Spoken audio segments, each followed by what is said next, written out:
What's going on, friends? It's Anton Daniels, and I gotta have a conversation with you guys about Teach Henley because you see how the sun is hitting me. This is no finesse, no makeup, no filters, no none of that. This is 100% Teach Henley. I use it in the morning as soon as I get up, right after I pray and brush my teeth, jump in the shower, and I'm hitting the streets because you never get a second chance to make a first impression. So even though they're giving you 40% off your first order, 20% off for life, even though you may get a free gift, forget all that, right? Because we would do this even if it was full price because it's worth that much. I'm in the streets, I'm kicking it with people when I see Dusties everywhere. You don't want to be them. You want to separate yourself. And the way that you separate yourself is self-care. Ladies get it for the fellas. Fellas don't wait for the ladies to get it for you. I'm about to hit the streets right now and I'm feeling confident. I'm feeling great. I mean, I already got confidence, but to have that extra boost of confidence, knowing that you've taken care of yourself and you set yourself apart from all of the rest of the sheep that's walking around making bad decisions on a daily basis. And it's reflected in their actions. It's reflected in the products that they use. It's reflected in the people that they follow.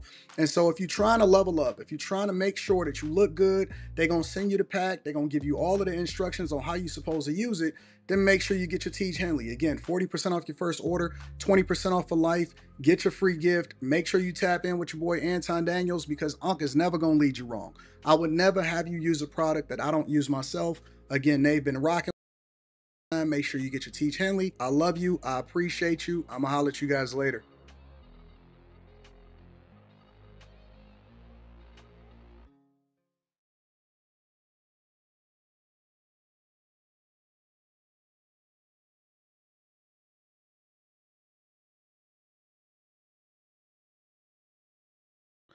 What's going on is Anton from AntonDaniels.com. I appreciate you guys for continuing to rock with me. Thank you for tuning in for another edition of the Millionaire Morning Show. I am your host, Anton Daniels. What up, what up, what up, what up, what up? What's going on, friends and family? It is Thursday, Doomsday, D-Day.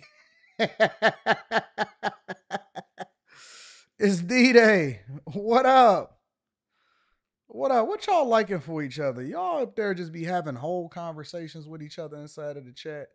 What y'all got going on? What's happening out here in these streets? Huh? What's the word? Thunderbird. Yeah. Room 9 in the building. What that undershirt do, AD? I don't know. I just always didn't wore wife beaters. I've always wore undershirts and wife beaters, baby.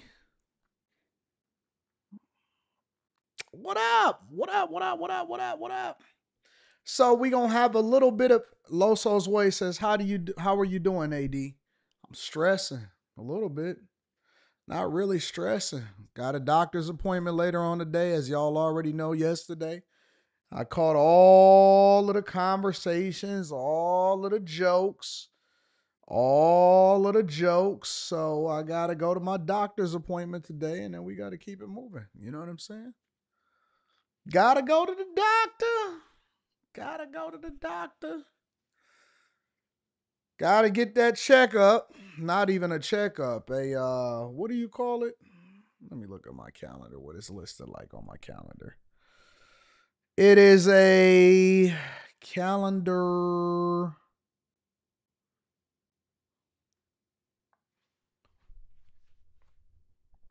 Verify as you. What? Oh yeah, because I had to change my password. Passkey.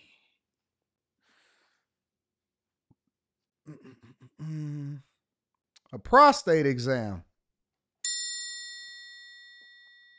Prostate exam. You know, I'm not tripping as much about the prostate exam as I am about the wait times. I absolutely hate waiting at a doctor's office. I can't do it, bro. I can't do it. I can't do it. It just aggravates me. If I have to sit inside of a doctor's office for more than like 2 or 3 minutes, I'm done. I walk out. Unless it's something really important like this prostate exam or whatever. But a lot of times I walk out, bro, and that's why I like concierge doctors. Concierge doctors, they come in, You know, you sit down, they do all of your blood work, they do all of your tests, they take care of whatever business that they got to take care of. I can't stand, I absolutely hate waiting in a doctor's office. Aggravates the stew out of me. I just can't, I don't have that type of patience no more. Cause time is money, and my calendar and my schedule means something. You know what I'm saying? So I'm not built for the wait no more. 3 minutes is all you got. That's it. 3 minutes. Cause time is money. Cause time is money. I'm not about to sit there and be waiting on no doctor. That's why I couldn't go to Canada, man. I could not have health care in Canada. You gotta wait for how long? They got how many people in front of you? No, it's gotta be a way to expedite that. It's gotta be a way to expedite that. I don't like waiting on nothing and nobody. If I gotta sit there and wait on somebody else, mm-mm. I'll get a whole new dentist, a whole new doctor, whole new everything. I'm not waiting on nobody, bro. I'm not waiting on nobody. I'm not doing it. I'm not doing it. That's 3 minutes of my life force that's taken away by sitting there waiting on somebody. I don't wait on nothing. I'm not going to no dealership and waiting on them to do no paperwork. I'm not doing none of that. That's not how I buy my cars. When I buy my cars, I call. And that's why I like working with the same people and working with the same dealers. I'll call and I'll say, hey, this is what I'm looking for. Can you get it for me? They say, yeah. We go through all of the process. I have my people handle the paperwork. We wire over deposit. When I get there, the only thing I want is the keys.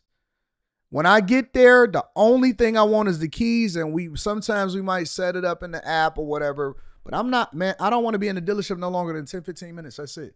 I ain't never sitting in no dealership ever. I ain't never sitting in no dealership. I'm not sitting in no doctor's office. I'm not sitting nowhere, bro. We can get all of that junk taken care of before I get there. Get the paperwork done, whatever you need to get done to expedite the process, and I'm out. And I'm out. That's it. I'm not doing none of that type of stuff. So for all of y'all that have spent all day in the dealership, you ain't got no work to. That's why I be so confused about protesters. Happy birthday, Sabrina. I'm gonna get to you, chapter 44. I like to say I like that. That's why I don't like I be just trying to understand about protesters. Wait a minute, y'all telling me you got a whole day to just sit down or to stand up with a sign and to stand in front of a building that nobody cares about, and you gonna be sitting there doing like this with a sign? You ain't got nothing better to do. You ain't got no job. You ain't got no appointments. You ain't got no business to take care of. You ain't got no taxes to do. You ain't got no kids to go babysit. You ain't got no house to clean. You ain't got no dinner to cook. You ain't got nothing better to do to be standing out there in the cold with a sign. You can miss me with that. No, I don't listen. I don't understand how this has anything to do with options. This don't have nothing to do with none of that. This don't have nothing to do with money. This don't have nothing to do with options. This don't have nothing to do with all of that. This has everything to do with the value of your time. You ain't got to have a whole lot of money to care about your time to not be sitting in it. So you telling me, all right, so let's make it make sense. Are you telling me because if the less money you have, that you should be forced to sit inside of an office and they shouldn't expedite the process or figure out how to do things more efficiently? So that means that everybody could just sit around and do nothing? It doesn't even make sense. You know what I'm saying? What do you have to pay for tax for the DMV, Anton? Ask what you have to pay. What do you mean, what do I have to pay? How much is it? Or whatever, because all my stuff is renewed online. If you got insurance here in Michigan, they send you the stuff to let you know your renewal is coming up. You can go online, which I just have my people do. You go online and you renew the tags. Same thing with property taxes. You ain't going down in the office to pay no property taxes. You go online, you pay your property taxes, and you be done with that nonsense.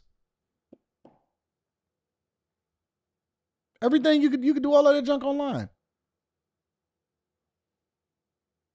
Facts, Azriel. So I don't know What y'all talking about? Tesla will deliver your vehicle, all of that. Let me read some of these super chats. We got to get started with the show, y'all. We got an expedited show today because I have to make sure that I get to my doctor's appointment on time. All right. Going to the DMV to get your stuff done. Shout out to my dog, Spencer Campbell. I appreciate you, bro. Mike, that dude, I appreciate you too. Says had to get one too, bro. You had to get one, a prostate exam too? Yeah. Yeah. Christopher Williams. What up, Christopher Williams? I appreciate you. Salute. Thank you for the Cash App. I appreciate you. Let me see what else is happening. Justice has been served for Sonia Massey. How was that? How was that? Send it to me. The doc gonna tell you to text him when you get home so he know you made it home safe. That's what I'm gonna feel like. That's what I'm gonna feel like. Hey, you know how in those movies when the girl when Jada Pinkett was on Set It Off and my man got done with her and she was walking home with her coat real closed in like this. That's what I'm gonna feel like. I'm gonna put my jacket on, putting up my shirt, feeling like I just got violated. Sabrina, happy birthday, baby. Happy birthday. Chapter 44. Don't it feel good? You're a little older than me. I'm 43, about to be 44. So I just want to say thank you and I love you for the value that you provided. It's immeasurable. My brokerage is up 70%. 70? You up 72? Jesus. Get that bag. Chasers is we up. Hey, don't join the bag chasers yet. Wait until 2 days from now on November 1st. The best time to join the Patreon is the beginning of the month. Sarge says, life, good morning, AD. I've been really busy lately, but still pulling up to watch the shows. Thank you for coming through, bro. I appreciate y'all. Thank you for coming through. Happy birthday to y'all. Happy birthday. All right, y'all. Y'all ready to get started with the show? We got to get it popping. So we're not going to do 3 hours. I'm going to try to do close to 2. And then I got to go over to go get violated by the doctor. And hopefully they on time, but we going to get there. All right. First things first that I want to tackle. I'm switching technologies after this. I'm switching technologies after this week. Now at 10:30, a Hollywood producer was sentenced to 146 years behind bars for drugging and preying on multiple women for over a decade. David Pierce will spend his life behind bars for the overdose deaths of an aspiring model and her architect friend. He was also convicted of raping 7 women. Some of his victims confronted him in court today. Sandra Mitchell live from Hollywood with more on the emotional sentencing. Sandra. It was gripping and it was grueling. Almost 2 hours of testimony from these sex assault victims and their family members. He let Christy actually die and kept her for a very, very long time. The mother of murder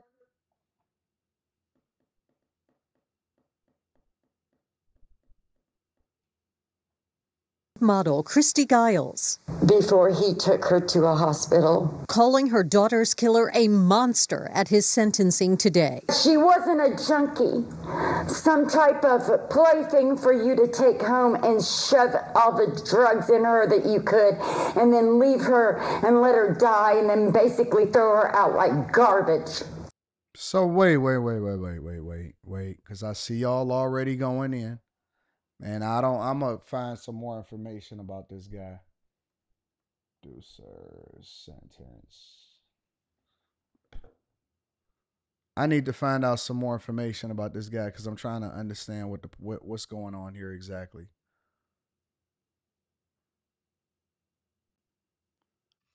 So he was sentenced for murder.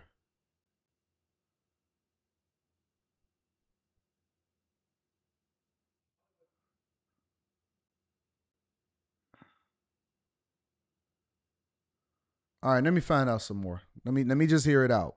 43-year-old David Pierce sentenced to 146 years to life for the 2021 drug overdose deaths of the 24-year-old Giles and her 26-year-old architect friend Hilda Corrales Arzola.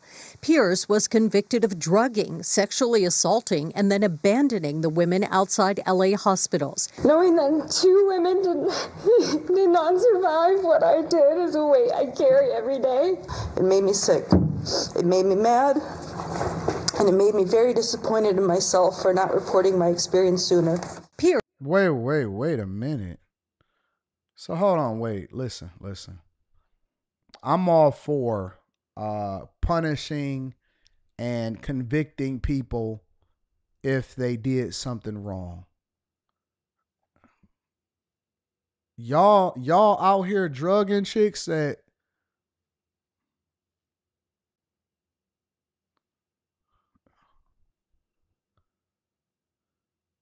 I mean, I guess it can happen to anybody, but good God. Because I want to be very clear, and I'm trying to understand the difference between people voluntarily, participating in things and then it going left versus people that were drugged and they were taken advantage of. You see what I'm saying? See, you get it, Safari Nobles. You get it. You get it, Safari. You understand what I'm emphasizing here. You understand what I'm saying. I want to be clear because I'm trying to understand the difference between when Big Suggs, you crazy. The difference between when people participate in something and it goes bad versus when people are taken advantage of. Shadow Dragon, it's a good question to have. It's a good conversation to have. You see what I'm saying, Lake? You see what I'm saying? Because look, it's a lot of people that go and then they regret it afterwards versus a lot of people that get taken advantage of. Maybe they get roofied or something like that, right?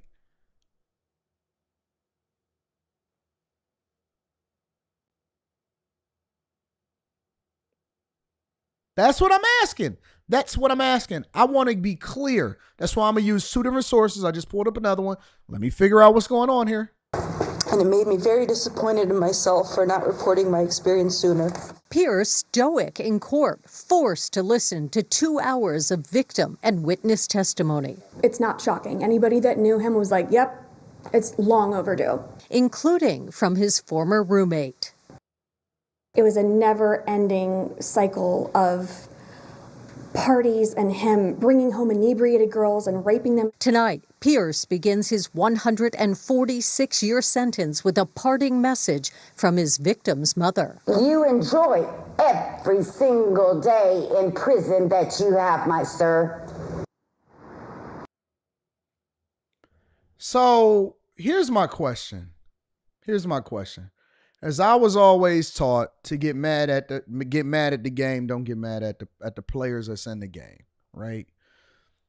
What do y'all think is gonna happen? Because I'm of the ilk that I believe in preventative. And when I say preventative, that means don't put yourself in a position to have to deny something. Never even find yourself in certain circumstances. Now that doesn't justify bad behavior, and I haven't dug into this well enough to try to understand exactly what's going on because this was sent to me and I was like, whoa, Hollywood producer getting 167 years. He's going to spend the rest of his life in prison. I think this is something that we can actually have a conversation about instead of going through the crime that's happening in Chicago or Los Angeles or something like that. Why not have a conversation about this? Why not switch it up and do something different? But I have to ask the question, and I know that it's an uncomfortable ask for people because they don't want to have an honest conversation. And again, maybe I'll add this on after hours. And so I'm going to throw this on the docket and see if we get to it. Hollywood producer sentenced. I think it's worthy of a conversation, but I'm going to give my opinion now. And I'm pretty sure that my friends is going to give their opinion later. But here's my question. What do y'all think is going to happen when you decide to go to a Hollywood party, what do you think, that they're serving cider and donuts? No, they serving alcohol, drugs, and D and P. That's what I'm saying. Like, what do y'all think is going to happen when you go over to somebody else's house? Are you saying that you are not responsible enough to be able to do what you're supposed to do when you're supposed to do it, that you have to be babysat? I tell women all the time, hey, always be out in pairs. Never be by yourself. And one more sad and almost unbelievable note to this story. A 25-year-old police officer who also was raped by Pierce and was set to testify today in court at his sentencing was killed last week in an accident while on duty. We are live tonight in Hollywood. I'm Sandra Mitchell, KTLA 5 News. Okay, let me look at another one. Let me see if I can find a different one, and we're going to have that conversation, all right? The Hollywood producer who was convicted of drugging and murdering 2 women in 2021 was sentenced today. Eyewitness News reporter Rob Hayes has details on David Pierce's hefty sentence of 146 years to life in prison. With 2 women dead and 7 others sexually assaulted, a jury in February found David Pierce to not only be a serial rapist, but a murderer as well. Today, that brings the total to 146 years to life. An LA County Superior Court judge sent the 42-year-old Pierce to prison for a term that should easily outlast his life. A long string of murder and rape sentences that will be served one after another. 2D Much says blaming the victims is crazy. Who's blaming the victim? I'm having a conversation on how do you prevent yourself from becoming a victim in the first place by taking preventative, proactive measures to not ever interact with these type of people. You know why I don't get into problems? You know why I don't have troubles? You know why I don't have situations and because I don't find myself in the same spaces as people that do negative stuff. If something happens to me, it's going to have to be completely random because I take all of the precautions. If I see an environment that don't look conducive for what I'll go home. As a matter of fact, most of the time, 99% of the time, I'm home by 10 o'clock. One of the reasons why I like live streaming late night is because I have to be in the house to do it. I'm not going to be caught up in those situations. My Sunday night, my Thursday night, my Friday night, I'm kicking it with my friends, and we also able to make some money and bust down some bags as a result of it. I'm not in the spaces, bro. I'm not. Ain't nothing good that happened after 10 o'clock at night, 11 o'clock at night. The worst thing that you'll probably see me do, as far as late as I'll go out, is I'll go skating at like 8 o'clock at night, and skating be like 8 to 11 p.m. By 10, 15, 10, 20, I'm gone. If I go to a basketball game, at the latest, they start between 7:30, 8 o'clock. They usually last for about 2 hours. I get there by the time the second quarter start. I'm gone at the end of the third. I'm gone. I'm not waiting on the outing. I'm not waiting on everybody to get out and all of that stuff. I'm always gone. I'm the first to leave, usually middle of the time to get there. I prevent myself from being in certain situations. So as a woman, what I'm trying to understand is how do y'all find yourselves in these uncompromising positions when you don't have to go to the party? If he's convicted and they say, okay, well, he did this, he did that, absolutely, then he should go to prison. 100%. But what I'm asking you is, why are you there? Why are you the one that's being chosen? Why are you always in the mix? Why are you always out late?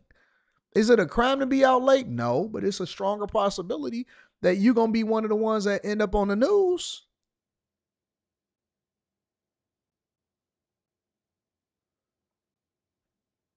It's a stronger possibility you can be one of the people that end up on the news. It's just stupid to me. These are horrific acts, just horrific. And honestly, not once have I seen a genuine issue of some sort of remorse. The case dates all the way back to November 2021. That's when Pierce, a self-proclaimed Hollywood producer, was caught on surveillance video dumping 2 unconscious women at different hospitals. Model and aspiring actress Christy Giles died within hours. Her friend Hilda Arzola, an architect, died 11 days later. Fentanyl-laced cocaine blamed for their deaths. Prosecutors say Pierce gave them the drugs, then waited hours before getting them medical attention. Basically throw her out like garbage. In court today, many of the... So what they're basically saying is that these 2 chicks, which I'm trying to understand who forced y'all to take Fenty lace coke. I don't do coke. So I ain't never got to worry about getting no Narcan. I don't do party drugs. Y'all don't know better. Y'all don't know that all of this stuff is stepped on. Y'all haven't gotten scared. Y'all ain't seen all of these people overdosing. All of the local crackheads is disappearing, and it ain't because they time is up. It's because they taking bad drugs. Y'all not paying attention. Okay, hold him accountable for panicking and saying, man, shoot, what am I going to do? What am I going to do? And he waited too long, and he should have called the cops, and he should have called the police, and so whatever, so on and so forth. But if you're telling me, and again, this is a conversation that I need to have. You can't give me drugs. You can't give me drugs. You can't even get me to drink a bottle of champagne unless I see the bottle and then I pop it open and we're at a restaurant or we at an event.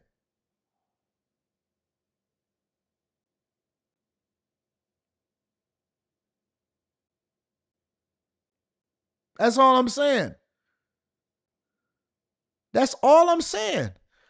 It's 2 things could be true. He could be convicted for being a monster, and I could have not been one of the victims. That's all I'm asking. How do y'all keep finding yourselves being victims and stuff that's preventable? If you get randomly carjacked at 3:30 in the afternoon, that's one thing. If you go to a party, dress skimpy, and then go back to somebody's place, and then you take drugs, and then you wind up ODing and they don't drop you off at the hospital in enough time, that probably could have also been prevented, is what I'm also saying. Is it right? Nope. Absolutely not. Could it been prevented? Could you have not been in that situation? We have a better chance of that. Anton, you are really guarded. No, I'm just normal. I am normal. I'm not, listen, there's nothing guarded about wanting, bro. By the end of my live streams, because I know some of, the club let out at 2 a.m. Some of y'all, depending on where you are, at 4 a.m., 5 a.m. I know y'all really like to party in Miami and get it in. I'll be like this on a live stream. When I leave off camera, I'll be doing jumping jacks. Splashing water in my face. Psh, psh. That's why I've been changing my diet. I'm changing the way I'm eating, stuff like that. I'll be like, I be trying to keep my ass open. How y'all out here just partying?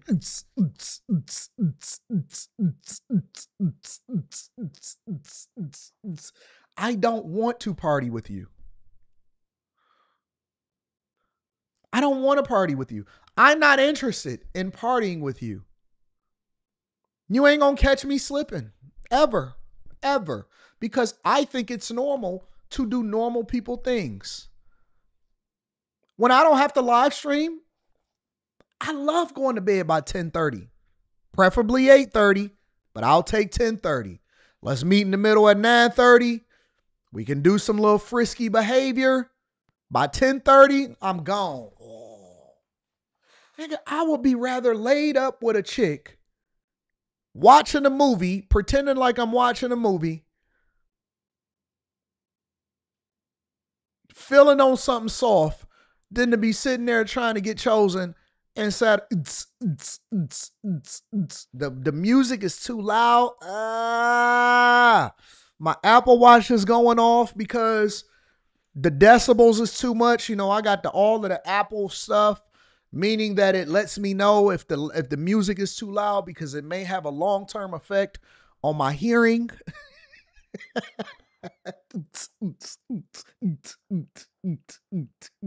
I'm good. I'm good. We gonna get some late night snacks. We gonna get some DoorDash. I'm about to watch this movie. And hopefully I'll fall asleep in some box. I'm gonna wake up in the morning late. Ooh, that was a great night. That was a great night. I'm chilling. I ain't out here hanging out with y'all. Rape victims and family members of the two murdered women addressed Pierce, asking the judge to dole out the harshest sentence possible. Even Pierce's older sister saying the world would be safer with him in prison. You are indeed a con artist, a pathological liar, a predator, a thief, and a self-serving manipulator. I stand here today to beg, not ask but beg, that you be removed from society for the rest of your life. Now, prosecutors say because the case was filed during George Gascon's tenure as DA, life without the possibility of parole was taken off the table. Meanwhile, the mother of one of the women killed by Pierce is asking that no special protection be granted to him behind bars. Nobody protected my daughter from him. He was a wolf that hunted in the general population. So now let him be hunted by the wolves. In downtown. All I'm saying is I'm not interested. I'm genuinely not interested. I'm chilling. I'm slow motion. I'm trying to enjoy life, and life is better the way that I do it. Like, I'm just, nobody is scared. I'm not interested. You know, I got some very important things and some very important meetings coming up I would like to be alive for. I would like to be here for. That's all I'm saying. Make sure y'all hit a like for the algorithm, subscribe to the channel, and turn on your notifications. I would like to know more. I'm gonna do some research on that situation. Shout out to Bam Bam Lynch, says interviewed like a king and got a unanimous panel vote. Run it up, big dog. Congratulations. Congratulations. Where there's a sea of layoffs, there's opportunity in the bag chasers. But don't join the day. Make sure y'all join on the 1st of the month. All right. We're going to remind y'all. We're going to have that conversation. Praying for you in the balloon not inspection. That's all right. That's all right. As long as I come through with a clean bill of health, I ain't going to have to go until next year. Chad for Moore says, good morning, AD. Are you going to talk about Amazon's AI mega data center in Indiana? They're making their own chips. Yes, I am aware of it. If you want me to talk about that today, I can. I got a whole lot of things that I can talk about on the docket. You know what? I don't feel like talking about Chuck Schumer anyway. So yeah, sure, I could talk about it. Decoded. What Henry June says, do you think AI will impact the nursing profession? I think that AI will impact everything. I don't think that physical nurses will be impacted. I believe that it's going to help them do their jobs more effectively. You're always going to have nurses. It's one of those professions where you're always going to have a nurse. You know what I'm saying? But AI is not always a replacement. It's an efficiency tool a lot of times also, you know? Jonathan, shout out to Jonathan Highsmith, says, what part of their brain is missing? These are demons who walk amongst us. Facts. Facts. Amethyst Angel says, FOMO, fear of missing out, will cause one to dismiss discernment. If you know, you know. I agree. I agree 100%. Jay says they fell asleep permanently off a drug that keep you up for hours. It's because they got that Fenty in there. One of the victims was married. Okay, Miria. Why was she out there in the streets is what I'm asking. Is what I'm asking. Janice Nicole 82 says, laughing my A off. What's the music? What's the music, AD? That's my house music. BDM or electronic music. I love house music. I love house music. I like house music. I like electronic music. I like Dead Mouse. I like I listen to everything, bro. I listen to blues music. I listen to house music. I listen to rap music. I listen to gospel music. I listen to all of that stuff. The music that they be when they high off drugs and the dude. That's all they do. That's all the white boys do when that type of music come on. If you go to the electronic music festival, which I usually go to every year, and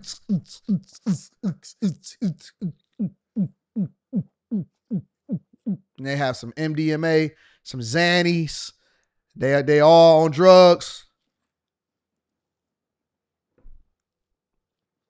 And the faster the music go, the more entranced they get. And all of the DJs that stand there and do this. And then they build up the beat.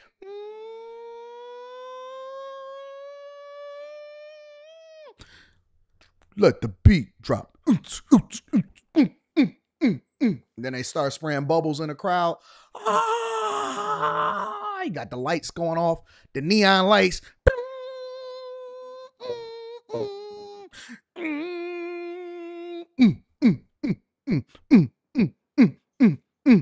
They turning the knobs on this with this hand.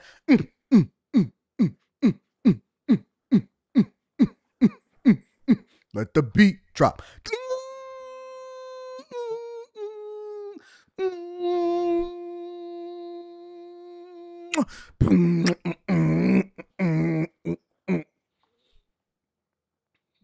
That's what they do. That's what they do. Have y'all ever been to any of these electronic music festivals or any of these parties and stuff like that where the people smell like musk and they just dancing all day? Oh, man. That's what they do. That's what they do. Y'all got to get outside. I've seen a lot of my day. I've seen a lot. Yeah, Steve Aoki type stuff. Skrillex. Y'all know.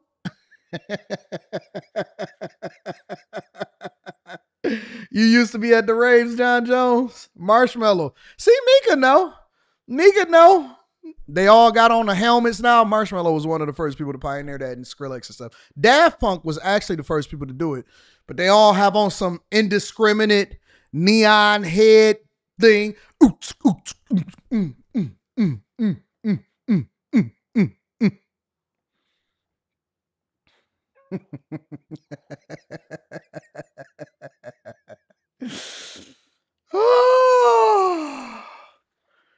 ADB at all of the liberal festivals. Facts. Let me tell you something, bro. One thing about liberals is they could party. They are whores and they party. They don't know anything that they won't do. They love to party. Now, if you could take off your conservative hat for like 2 hours and you go to some sort of liberal festival, some liberal movement, and it could be anything from the techno, house, electronic. It could be the Jamaican festivals. It could be the Afro beats festivals. They love to party and be whores. All of them. All of them. Liberals know how to party. They do. Conservatives are a lot more concerned about their reputation. Oh, wait a minute. How is this going to affect me? Liberals, conservatives. Wait. Are my constituents going to be there? Who's going to see me? Okay, I'm going to come in through the back and I'm going to wear something a little bit more appropriate. Now, conservatives. That's how it is. That's how it is. That's how it is. I'll go to a nice liberal festival in the daytime. Yeah. Yeah, boy. Yeah, boy. That's how I go. That's how I go. What up? Hola, AD Conda. Stay blessed. Wait a minute. Hold on. Wait a minute. Stay blessed. What is that supposed to mean?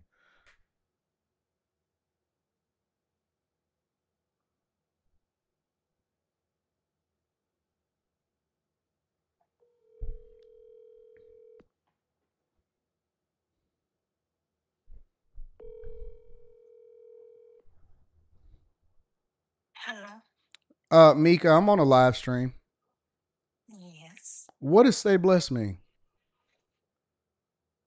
Oh, it means stay blessed. It means stay the way you are. That's like a friendship bump, like a fist bump. Well, what you want me to say on air?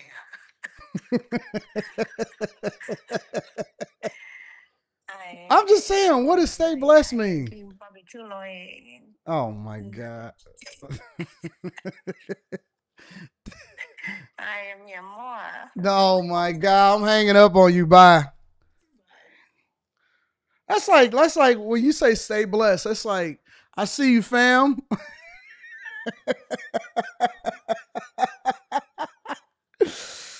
Oh, I don't like that. I don't like that. Yo, you stay blessed, fam.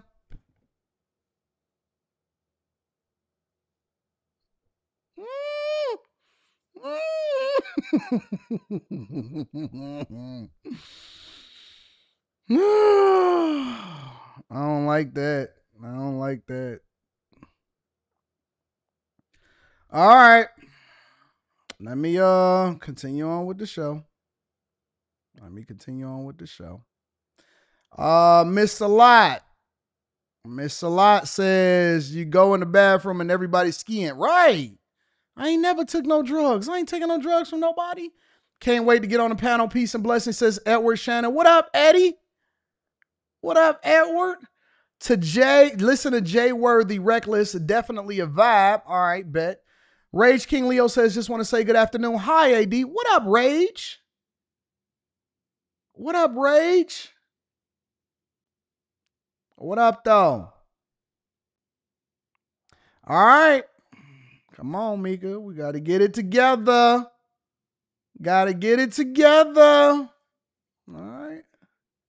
right. What we talking about next? Oh, wait. This is actually what I wanted to start the show off with. Y'all can catch Mika tonight on After Hours. Great conversations that we have. Now, let me see if I can get my software to work right. We're a little behind, so we're going to have to pick up the pace. You know what I'm saying?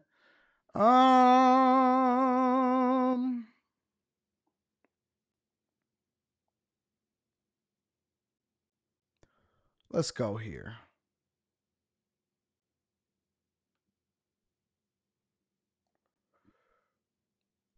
6. Let's hit 6. Let's do 6.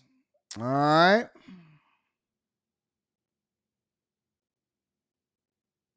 I just got laid off from my job at CBS, and every producer... Wait, did he say CBS or CBS?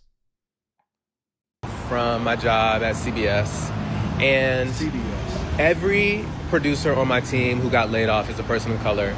Every person who gets to stay and will be relocated within the company is a white person.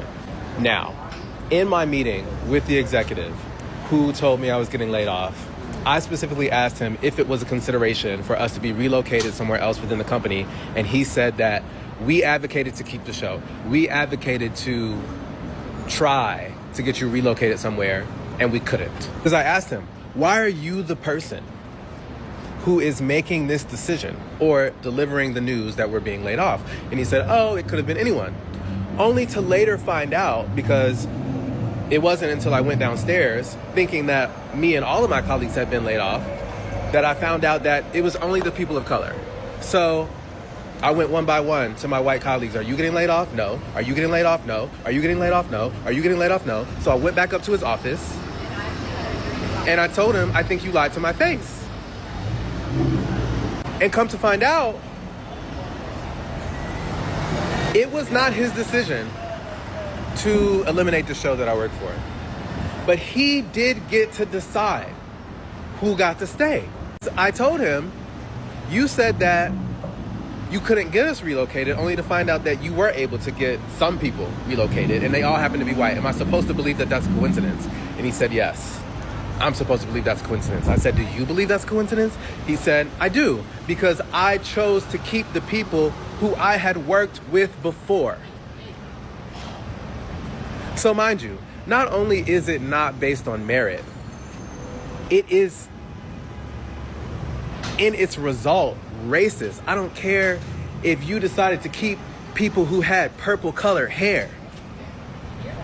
You deciding to keep people who you had worked with before, which don't even know if that's true. If the outcome of that decision is racist, the action was racist, that shit is fucked. I will tell you that I can tell right off the bat, immediately, that he is a problematic person to be around. Zesty, problematic, talk too much, probably not doing what he's supposed to do. And I guarantee you, and this is another thing that I've seen in corporate America, I've seen it on producer sets, I've seen it in police unions, I've seen it in steel plants, all right, is that people click up and they spend time around people that look like them, and they don't spend more time around people that actually can do something for them. Now, I'm gonna put on both my business hat and my social hat, all right? I'm gonna put on my business hat. You can go to any call center, right? People separate based off of color every time, right? So is it possible that it was probably indiscriminate, but it was people that he actually liked, who he selected that can move on to different projects? 100%. Is it possible that he separated him and some of his other colleagues because they are problematic to work with, which is being demonstrated right here? And let me also say this, right? Because I've seen people, you know what I'm saying different things about how he should have approached this and so on and so forth. But when y'all, this is a different generation. It's a different era. When y'all post your discrepancies about your employer on the internet for everybody to see, you make yourself a target, and you definitely limit your future chances of finding employment in the field that you're complaining about. You make yourself a target and you limit your employment opportunities because you talk too much and you never shut up. I said you talk too much. Homeboy, you never shut up. I said you talk too much. Homeboy, you never shut up. I don't understand how people, when I see people do that, why come with me to get fired or come with me to get laid off, and then they put the video up there. I'm so perplexed. I'm so confused. I even be confused when I see wives say, or people that are in relationships, because of course there are people that know that you're in relationships. I'm confused a lot of times when I see people that are in relationships and they go on the internet and they say, oh my God, they're going to cut off our government assistance food stamps. And I'll be thinking to myself, wait a minute. And then they'll admit it. They'll say, and me and my man or my husband, or y'all sit up there and y'all say, yes, we're struggling. And, my husband or my partner, we're getting government food stamps or benefits. Hey, I'll be in the background like, hey, stop telling all of my business. What you got going on? I'm trying to figure it out. When women get on the internet and they be saying how dusty their situation is or how messed up things are, In my mind, only two things is happening. Number one, she's dealing with a beta. You got to be a beta male. You got to be a beta male to be okay with your girl getting online and talking about how dusty y'all situation is. Ain't no way. I'd rather go and work 7 jobs all at the same time. Some way, somehow, we gonna make it. But I'll be damned if my girl ever in any way, shape, or form go on the internet talking about we dusty out here. That's crazy to me. That's crazy to me. Hey, what you doing telling all of our business? Shut up. Get off the internet. I'll make her shut her whole social media account down. I'll make her shut the whole thing down. Embarrassing me. Got me out here looking like a box of powdered donuts and dusty. So that's the first thing that I immediately go to. The second thing that I go to is, oh, she advertising.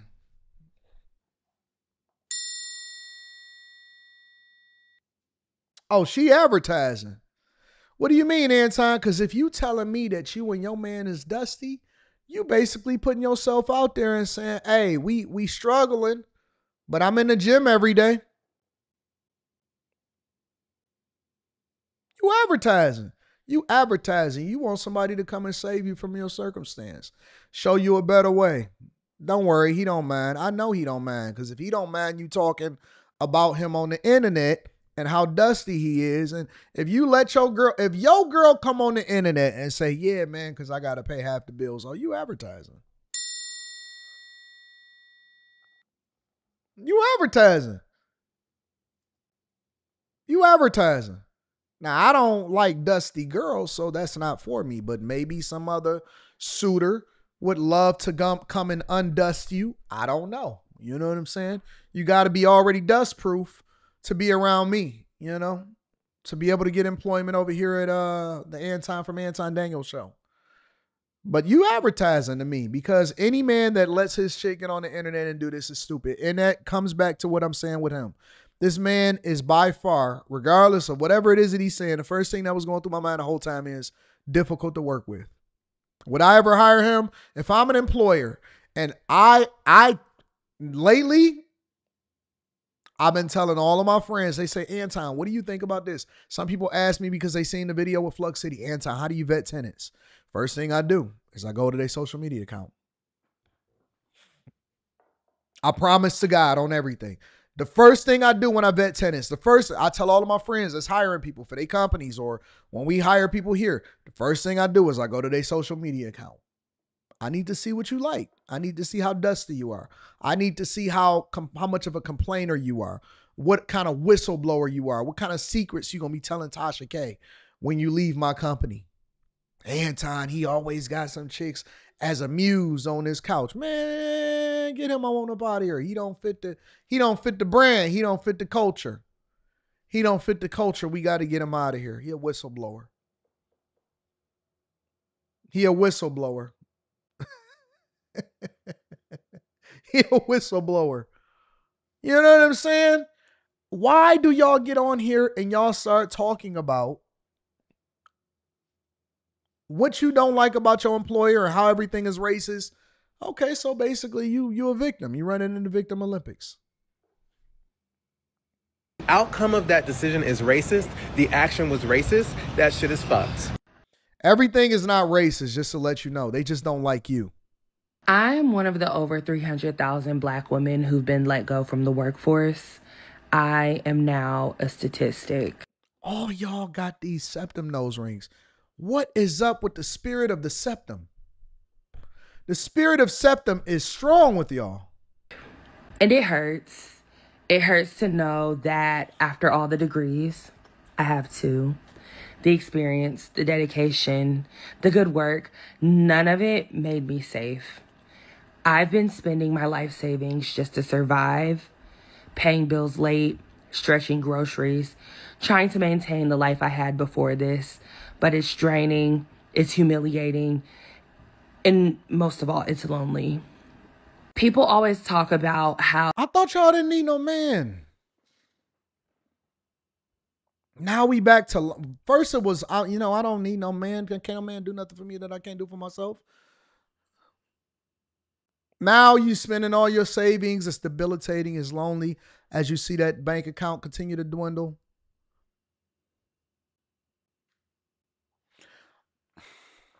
I'm going to tell y'all how to fix it, but it might be a little bit controversial. We'll get there. How the workforce treats you like you're replaceable. But to truly experience it, that's a whole different level of pain. To give so much of yourself, your time and energy, just to be tossed away like you're nothing, it eats at you. It eats at you until you start to question if you ever really mattered in the first place. In my mental health, it's been rough. Not having stability, Facts, Natasha. Not knowing what's next. It messes with your head.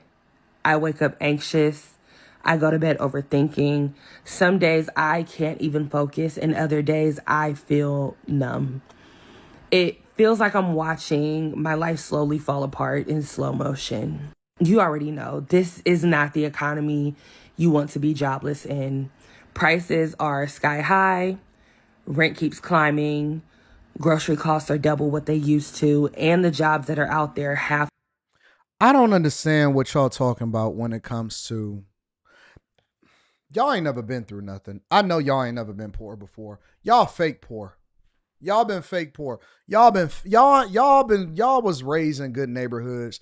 Most of y'all that's watching this show right now, y'all been raised in good neighborhoods, because I don't hear nothing y'all saying. Anybody that's been raised in a hood knows that you can make it stretch. Now, you may not get great nutritional value, because I know that y'all used to have an avocado on your toast, and you're used to going to get a latte from Starbucks and Dunkin' Donuts every day. But what I'm trying to tell you is that I know y'all ain't never been poor before, because you can go get some rice, some noodles, and some meats and make it work, and some turkey breasts and make it stretch. And make it stretch. Y'all capping, bro. Y'all capping. Oh my God, and groceries are double. What you mean groceries is double? Y'all worried about losing food stamps? Y'all getting $1,000, $1,500 in food stamps, and you can't make it stretch? You can't make that work in a month? I knew chicks that used to sell half of their food stamps, 3/4 of their food stamps. They would have 2 or 3 kids, and they still made that junk work, and them kids was nice and plump. 8 Mile Lasher? Okay, all right. Them kids were nice and plump. Work straight up. Man, I used to watch my parents go to Aldi and feed all of us. It would be me, there would be my dad, my mom, my 4 brothers, and all of our friends, and we would have a whole smorgasbord, and my daddy would feed us for like $20, $25. What is you talking about, bro? Bro, man, we used to have some miracle meals out in that joint. Go in the refrigerator, shit. Get both of the ends of the slices of bread. Next thing you know what? I got some French toast. Get the egg, get 1 egg, get some cinnamon, couple other ingredients, put one over, flip the other one down, throw that joint in the pan. Man, I got French toast, nigga. I got French toast today. What you talking about? I got French toast. What is you talking? What are y'all eating? What are y'all eating? Roof Chris? Roof Chris? What are you buying with your food stamps? Honestly, dog, some turkey breast meat, some slices of turkey, some mustard, a loaf of bread. Nigga, we good for the week. What you talking about?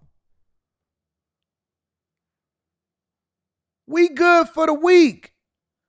Man, do you know how man, y'all keep talking, oh my God, I can't believe it. You can't believe what? What can't you believe? You know what survival is? Ramen. Top ramen. Man, they used to sell them packs for like, what was it, 10, 20 cents a pack? Man, we used to get the whole box. We got the shrimp, got the beef, got the chicken. They had 2 versions of chicken. They had the yellow pack of the chicken, and they had the orange pack of the chicken, right? You get the ramen a little bit, get some vegetables over there. We good. We good. You mean? Get some green beans and some ramen. Throw a little seasoning on it. Pour out the water so it ain't so it's liquidy. Leave a little bit of water. Then you put the seasoning pack. It got flavor like a motherfucker on that mug. Crazy flavor on it. You pour out, that's the key. Got to pour out a little bit of water after you bake the noodles. I don't know what y'all talking about. Man, I used to make some hot cereal that had cream of wheat, cocoa wheat. With the creamy hot cereal, eat the cocoa treat to be big and strong, have lots of fun. Eat cocoa wheats, everyone. Sloppy Joe, tuna noodle casserole, got the peas in it. Mom used to be whipping it up, cooking, hooking it up. Straight up, hooking it up.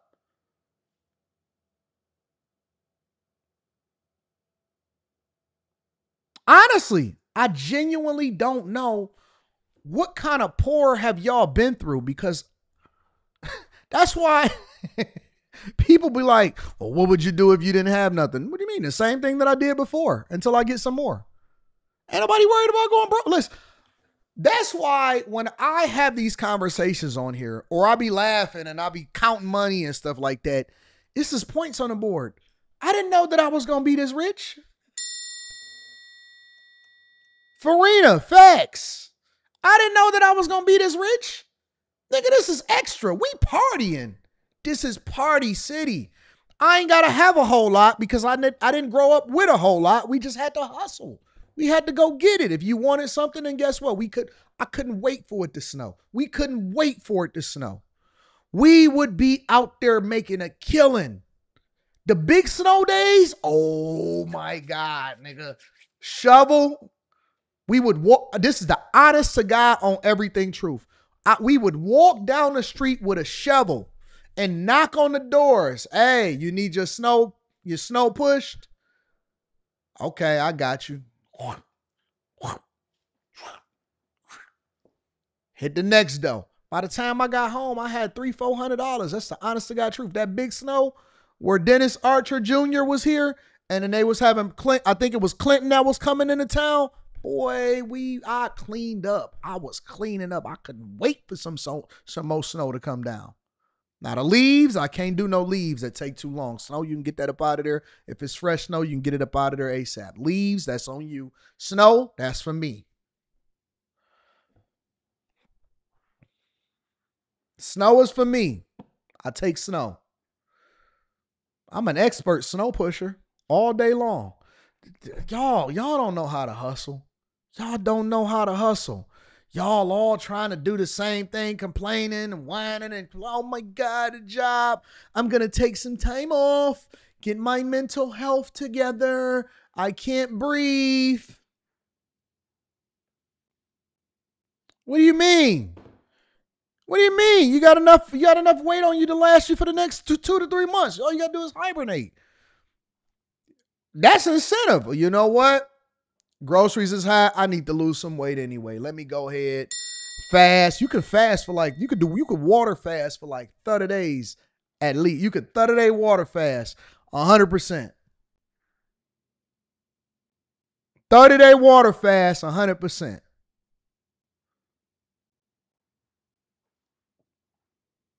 They fake poor. Oh, we come from humble beginnings. Shut up. You don't come from no humble beginnings. You don't know nothing about this life. This life is beyond you. Of them pay less than what it costs just to survive. It's like the system is designed to break you, right? And for Black women, it's even worse. Y'all too big to be complaining about the lack of food or the cost of food. We're being laid off at higher rates than anyone else after being told for years that we had to work twice as hard just to be seen. It's like no matter what we build, we're always the first on the chopping block, and somehow we're still expected. You can't even shame me. Bruh, the first thing that we gonna do is we gonna start practicing group economics. I'm gonna call my people. Hey, you know, it's rough out here, right? My lease is up. Yeah. I know you got extra room, niggas. Niggas, stop playing. You got extra room. All right, dog. I'm going to be over there in a little bit. All right, bro. I got you. Time to go back. I'm back in the basement, nigga. We back on grind mode. We back at square one. 2 years later, we gonna get rich again. Bro, listen. I'm gonna tell you how to get your life together. To smile, pray, and stay strong. But I'm tired. I'm fucking angry. And I'm done pretending that I'm okay. So yeah. And what you gonna do about it? Them. One of the over 300,000 black women that have been laid off. Tired, angry. I'm gonna do a separate video to this. Trying to survive in a world that keeps... I'm gonna do a separate reaction video for this on the Anton Daniels channel. Let me tell you something. I said this on Monday, and people, they just completely glossed over it. 1 year. 1 year can change your whole life. 1 year, you could have a completely different mentality, a completely different financial situation. You know what? I'm done with everything. I'm selling everything. I'm starting over, and I'm going back to the grind. I'm going to capitalize off the thing that I've been working on. I'm going to go 100% on this, and while I'm doing that, I'm also going to get a job. I'm going to hustle, and we going back to the basics. We not spending no money. We not hanging out with no hoes. We not going to the show. I'm not going out of town with nobody. I'm hustling. I'm hustling. Hey, what y'all? I can't do it right now, dog. I'm chilling. 1 year. Shit, 6 months. But if you just want to be absolutely 100% okay with it, 1 year can change everything, bro. In 1 year, you can pay off everything. In 1 year, y'all keep trying to maintain a lifestyle to keep up with the Joneses, be fake poor, all of this stuff. Man, 1 year, staying down, going to get that bag, man, that's you out of there, bro. I promise you out of there. If you just take 1 year off from the bullshit and focus 100% on you, you could literally change the entire trajectory of your life.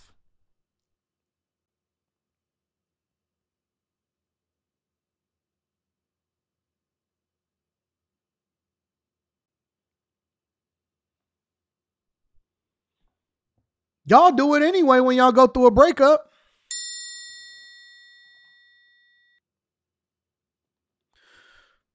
It ain't the job. It ain't the job. I know for women in particular, it ain't even a job. You know when they change their life? When they lose their man. New year, new me. This is what he left. This is where I am now. This is what he left. This is where I am now. Women, you can't fix them by taking away their job. Then they're going to say, oh my God, I'm tired of being silent about being a part of the 300,000 club that got laid off. You got to take that D away from them. You got to take that D away from them. Then they going to be in a...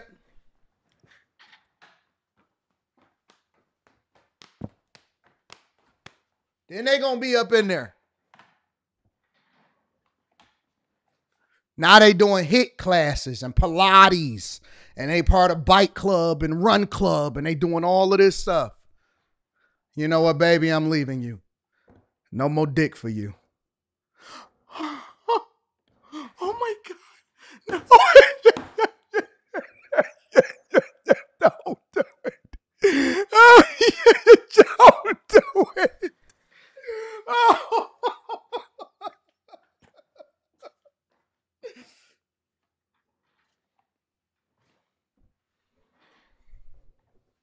Now you're doing yoga. Preservation of the D. It'll fix all of this. All right. Preservation of the D will fix all of this. All of this working, that ain't you. That ain't you. You know what I'm saying, Kristen? Fix all of that. Have her whole life changed around. New year, new me. What you been doing? Lost out on some D. Lost out on some D.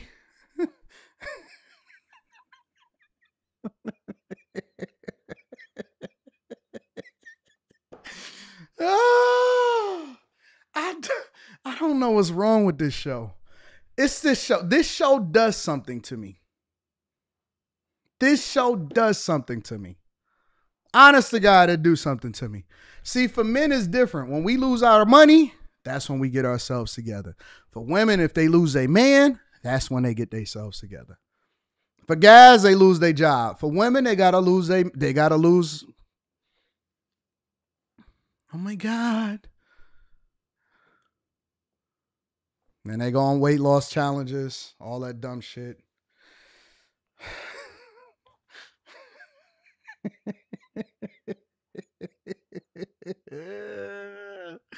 Let's continue on. Let me read some super chats. Let me read some super chats. And then we're going to go from there. Because for the guys, we got to be able to get some money in order for us to feel good. For the women, they got to be able to get a man that got some money in order for them to feel good. You tired of going 50-50? Are you tired of going 50-50? All right, I'm going to be your infomercial. All right. You ready for me to be an infomercial? Hey, you. Are you tired of going 50-50 with your man? Do you no longer want to continue to support him? Are you tired of giving your car up? Do you want to live a better life? Oh, I got the solution for you. All you have to do is remove the big bag. It's a proven technology. Big bag automatically equals contribution. And the problem is you're spending way too much time chasing, trying to be up the corporate ladder, and it's not going to get you anywhere. You went to school for all of these years, and it didn't mean anything. But guess what? Wing! You can also have a great man that provides for you. The only thing that you have to do is change your attitude, and you got to remove all of the inches from your waist. Stop trying to be like men. Do you know why you're so stressed out? Because you work too much and your body can't take it. That's why you have you got the edge thief everywhere, right? Your edges are gone. You keep on trying to compromise. You're hanging out in Miami and you know you shouldn't be there because all of your friends are nice and slim and they don't work as much as you. But you keep on putting all of your eggs in one basket, trying to make it seem like you're fulfilled, you're lonely. And when you get laid off, you're not going to be able to do the things that other women do because they have found other men that know how to take care of them. And only you can change who you are. So come on today, get your life together and make sure that you get yourself in line and in order. And that way you don't have to work as much.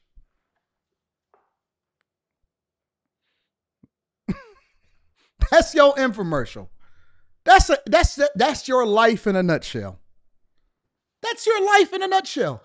You work too hard and you dumb. You so dumb. Have you ever heard of the whole slogan, work smarter, not harder? Work smarter for women is different than work smarter for men. Men have to have an engineering mindset. We got to figure out how to do things more efficiently. That's what I do every day. I figure out how to do things efficiently, and the things that I can't do any more efficient, I teach it to somebody else, and then I hire them, and then I create more space for me to do more things so I can what? Make more money so that I can do what? Take care of people. Women working smarter means working less on the things that men work on and working more on the things that men want. Well, I want a decenter man. I want to not care about men. That's because you ain't had a good one yet. You ain't had a good one to say, hey, let me put you right here in the center of my palm and let me ensure that your feet never touch the ground. And all you got to do is be a nice person. All you got to do is get rid of that funky ass attitude. All you have to do is cook once in a while because I want to take you out to eat, but I just like the availability of a meal, or I want to be asked if it's something that I want particular to eat tonight, or take a little bit of initiative. Hey, why don't you make up the fucking bed every once in a while? Why are you living like a slob? Have your parents ever taught you anything? Oh my God, you mean to tell me The only thing that you should be investing in is a fucking gym, and you can get a whole house. You can get a whole car. You can get everything that your heart's desired as long as you change your perspective, change the friends that you work with, change the way that you speak to men, change your attitude, and then you can live the soft life, and you don't have to be out here with hard skin and a fupa, and you can actually have everything. So wait a minute. All you got to do is self-improvement? You don't have to tie yourself to the federal government? Then you don't have to beg for food stamps. Did you know that there's women that don't have to worry about when November 1st is coming up? Did you know that? There are women that get whole houses out here. Their whole rent is paid every single month with no problem. And guys don't even care. That's the honest to God truth on everything. That's everything. And you keep on fighting. Nah, fuck that. I'm about to put some pink and blue in my hair at the same time. Fuck that. I'm about to go get me a septum ring and I'm going to look like a bull. I'm already built like one. I might as well look like one too. Fuck that. I'm about to look like a hybrid between a man and a woman at the same time and get a stupid short pixie cut haircut. Nah, fuck that. I don't want a man. I want a partner. I want somebody that can share and allow for me to be able to make decisions. Don't you know that you don't have to make decisions? You could just wake up every day. I know women that just nap all day, every day. Listen, honest to God, on my father's grave, I know women wake up, pray, go to the gym, cook, nap, shop. That's what they do. They sleep because they feel like they got to get their beauty sleep. They probably get about 12 hours of sleep a day between the time that they go to bed and the nap that they take. The rest of the day is self-improvement, having a good time, going shopping, and going out to eat and having fun.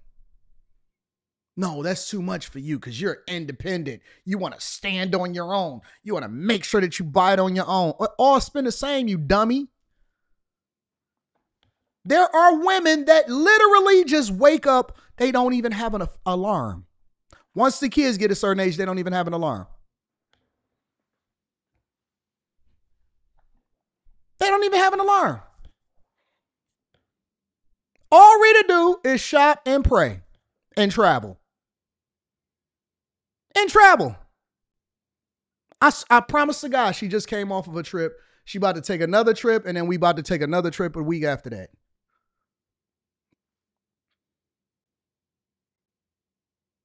You know why? Because all she do is go to the gym and shut the fuck up. That's it.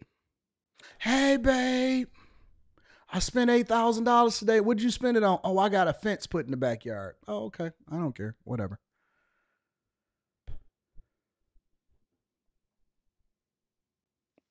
That's it. It's women that all they got to do is put their head in your lap for a little while and they come up with a new car. Or you can get your back kicked in by Bob the salesman telling you that you got to meet your sales quota this month or you're going to get laid off. Because you're going to get pimped either way. Either Bob is going to pimp you in corporate America and then he's going to lay you off, or you can come and get this work and we can get this money together. It's up to you. It's up to you. You can struggle and have tough skin, or you can live the soft life and go shopping. It's up to you. You make the decision. You make the decision. That's all I'm saying. That's all I'm saying. I'm not saying much. Make sure you hit a like for the algorithm, subscribe to the channel, and turn on your notifications.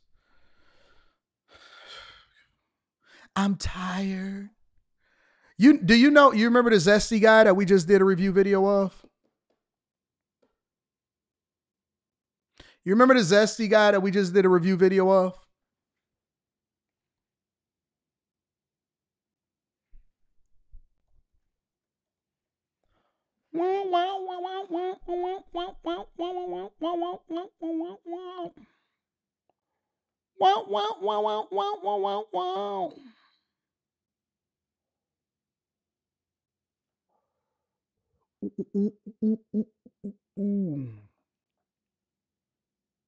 Give me a second. I got to do something really, really quickly.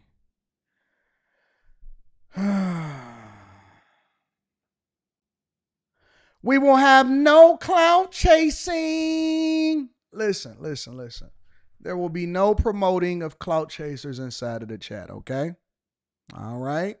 Okay, Pumpkin. All right. Y'all ready to continue on with the show? Let me read a couple of super chats. I see how Mika moves. No, thank you. Latrell M says, anybody that goes on the internet with a problem is the problem. I hear you. Nichelle says, Navy Fed Credit Union posted an app notice that military pay has not been sent in for November yet. Sheesh. Rage King Leo says, they will say they don't need a man, but be employed by one. Everybody need everybody. Septembering and built like a cow is crazy.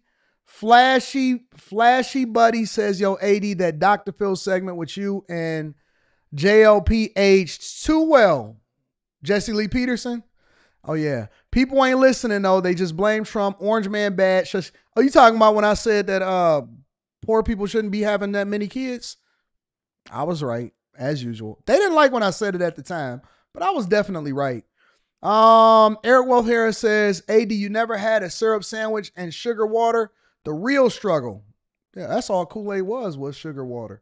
John Booth Switch says they don't know nothing about bologna sandwiches and egg with rice sometimes, peanut butter and sandwich, hot dog on sandwich bread. Yeah, facts. You take the loaf of bread and you make it. Ain't no buns. Buns? Like you just say buns? You crazy. Pork and bean rice. They fake. They fake and acting like it costs too much. Eli Rivera says they in the bind, Nate. They in the bind. Jesse V says AD got jingles to teach you how to stretch a meal. JP says currently at PDM at a company for 2 years. Pay is good, but very stagnant. 3 companies reached out regarding an opportunity. Should I consider leaving? Yeah. What are you waiting on?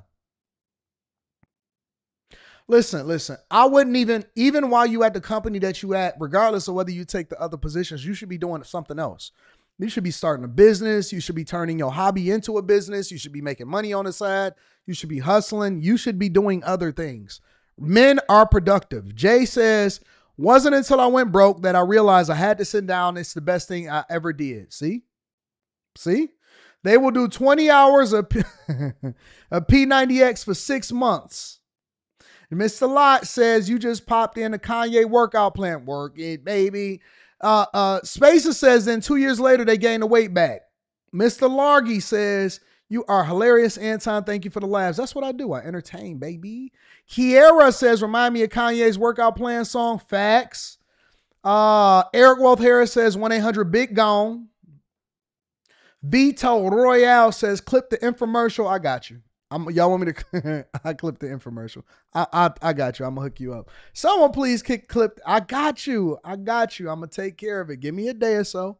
Mrs. Foxy says after I used the interview like a king video and received a promotion at work, which is kicking my butt, I'm now preparing to leave corporate. Work in my passion. You said the information that we gave in the Patreon worked too good. Pilates and natural health. Thank God for my king. Yeah, y'all don't need to be doing all of that. You don't need to be doing all of that. Todd Traveler says, I pray for you every day, protect you at all costs. I appreciate you, Todd. No, that's some real shit right there. I mean, real stuff. My bad. Daycare. Shout out to the daycares. Just a brown girl in America says, the method truly works. Change your perspective and get the ring. I can still be a little spicy. I'm a work in progress. Yeah, but you got that skinny waist though, just a brown girl in America. I've seen it in real life. Dev Reedy says Soft Life commercial is a classic. Gotta give the people what they need. Gotta make sure that the people understand what they need. You know what I'm saying? Let me see what's going on here. What's the problem? Mr. Anderson.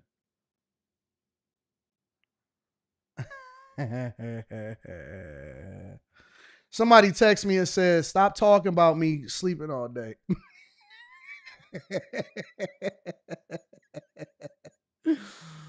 Oh, that is so funny. That is so hilarious. We here. We here though. We gonna have some real talk. We gonna help you get your life together. All right, what we talking about next, y'all? What we talking about next? I don't really want to talk about Chuck Schumer. We got to talk about politics, y'all. All right, so let's do this. Let's start here. Let's go.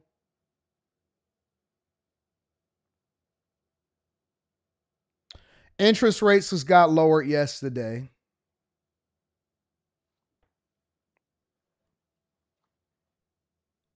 So let's get into that. All right. Make sure you hit a like for the algorithm, subscribe to the channel, and turn on your notifications. Now let's turn to another issue impacting the wallets of Americans. The Federal Reserve approving its second straight interest rate cut, lowering its benchmark rate by a quarter point. The decision coming amid growing concerns over a recent wave of layoffs and the economic fallout of the government shutdown that Ryan just reported on. NBC's business correspondent Brian Chung here to break all of it down.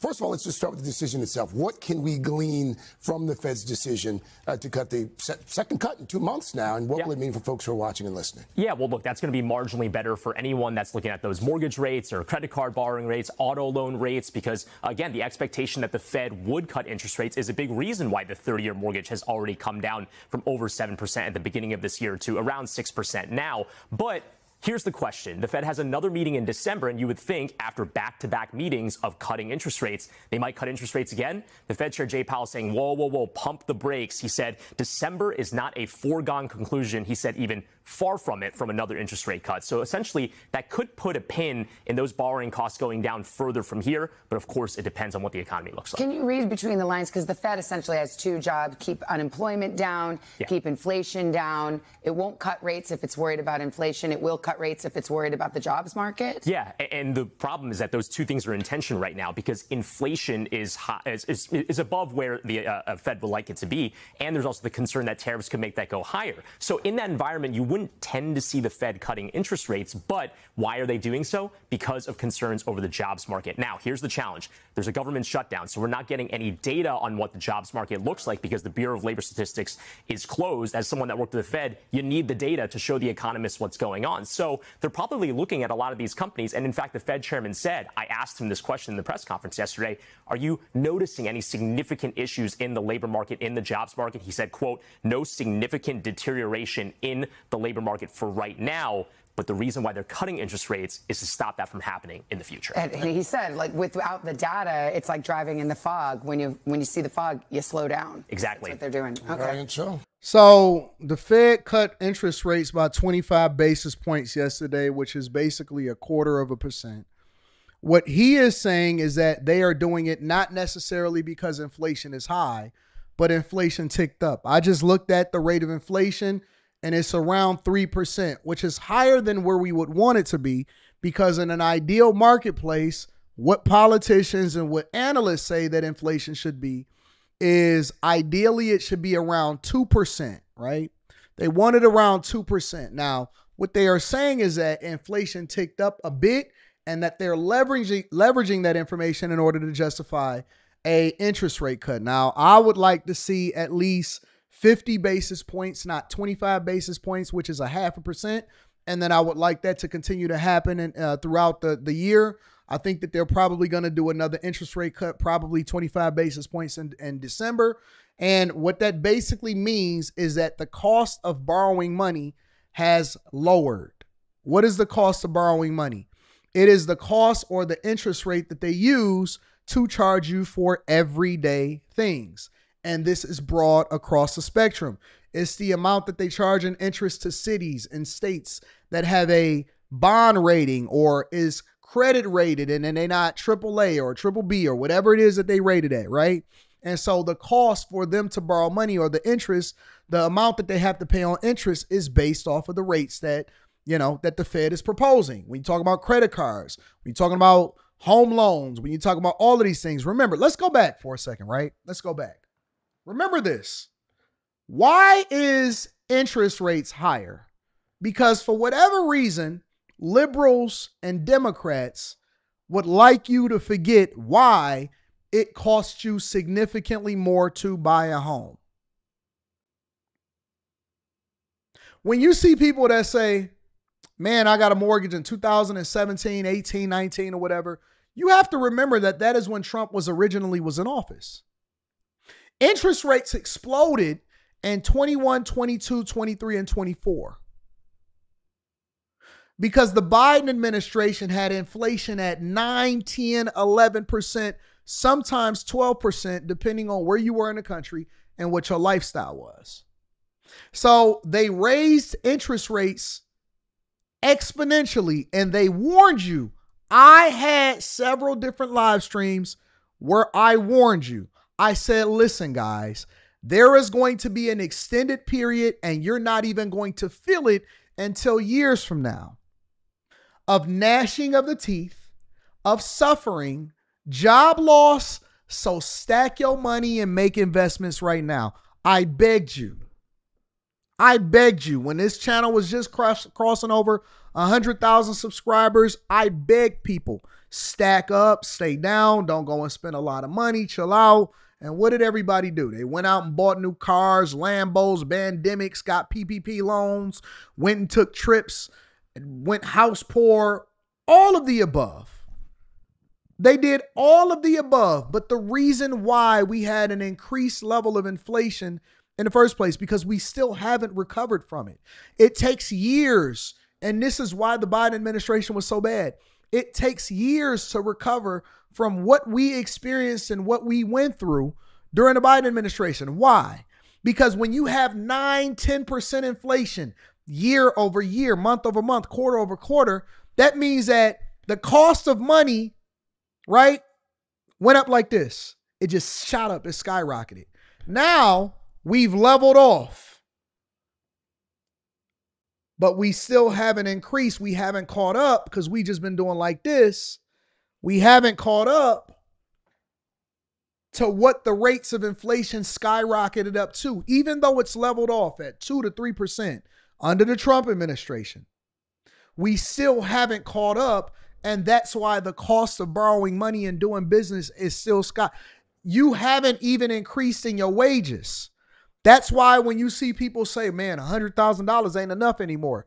But according to how you lived your life, it still hasn't caught up, because even though it did like this and now it's at 2, 3%, your wages is still doing like this to catch up from where it leveled off, because we haven't had any deflation, right? It hasn't gone down.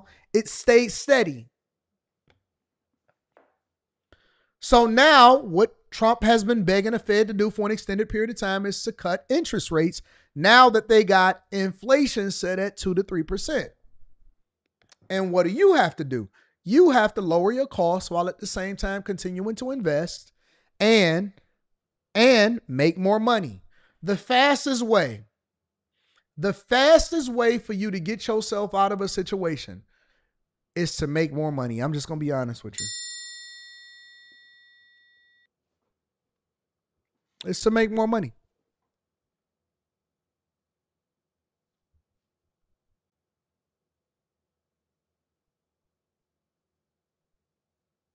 Steve. The Federal Reserve cutting interest rates by 1/4 point to a new range of 3.75 to 4%. There were 2 dissents on this. The second one by new Fed Governor Myron, who wanted 50. First one by Kansas City Fed President Jeff Schmidt, who wanted no change. So dissents on both sides, a kind of a rare occurrence for the Fed. The Federal Reserve announcing it is stopping quantitative tightening, or the roll-off of its balance sheet, as soon as December. All roll-offs of treasuries from here on out and mortgage-backed securities on the Fed's balance sheet will now be invested into T-bills. It's a bit of a change there. On the economy, the Fed said economic activity expanded at a moderate pace, according to available indicators, one of 2 nods in this statement to the absence of data by the Federal Reserve. It had said in September that the economy was moderating, so almost a bit of an upgrade to the economy, but according to available data. Job gains, it said, has slowed, however. Unemployment remained low through August, And again, it said more recent indicators are consistent with these developments. That's another nod to the idea that the Fed doesn't really have the official data. More recent indicators is what it's using. Inflation, it says, has moved up since earlier this year and remains somewhat elevated. That is the same characterization as September. And there's not much in the way of forecasting the future path of rates. I believe that'll have to wait for the press conference from Fed Chair Powell. But again, I don't think that, Zeroice. You said you need you need high six figures in a lot of states, in my opinion, at least 250 to 600,000 minimum. I think you're way off. I think you're way off. I think you are so far off the reservation, it's not even funny. I think you are absolutely, positively off 100%. You do not need $250,000 and $600,000 in order to thrive. I think that there's really 4 buckets, but really let's just say 3. Obviously, you got poverty. The second bucket is the perception of success when it comes to being middle class. That is people that are anywhere from 50,000 up to like 100. Maybe 50 to 120. 50 to 120 is the perception of success. Because usually those people in that space, they increase their way of life and the cost of living increase along with it, because they don't stay in the space that they was in. They just continue to, they want to live a better lifestyle. Their lifestyle increases more. And then you have the third bucket, and those are the people that is anywhere from, because it's a combination of mentality plus earning. And that's people anywhere from, I would say, 90 to maybe 200, 250. 90 to 250. 90 to 250 is it's a danger zone, because it's a perception of success, and it is successful, but it's not enough to where you can sustain it for the rest of your life at the lifestyle that you want. So you start to get a little bit of taste of the good life, but it gives you want to strive for more, and you now starting to break out. You can afford things that you never was able to afford before, right? You can go and do things maybe a little bit more comfortably than you ever had before. But some people just prefer to live in that space, and then other people say, you know what, I want to sustain this for the rest of my life, and I never want to go backwards. And that's when you hit the 4th tier. The 4th tier is when you annually, me and Kevin Samuels always disagreed about this. Kevin Samuels would always say that you make $100,000 or more. That was one of many factors that made you a high value man. I always said that you had to make at least 250 or more. Now I would even increase it up to about 300, solidly making about $25,000 a month, gross. Obviously, combined with all of the other factors, I would say that would put you in a different position, because now you can really make things shake. Now you can pretty much do anything, and you've got a taste of it, and so you're gonna continue to try to increase that, and you'll do anything to sustain it and increase it. Because if you're solidly making $25,000 a month gross, then now you can make some things shake.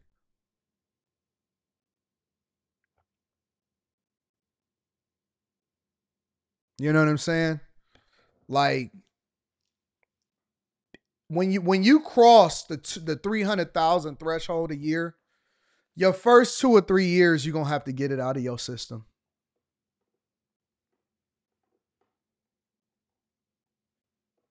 Your first 2 or 3 years, you got to get it out of your system, because you got to get the cars that you wanted. You got to, travel. You're going to have to trick off a little bit. You're going to get the clothes.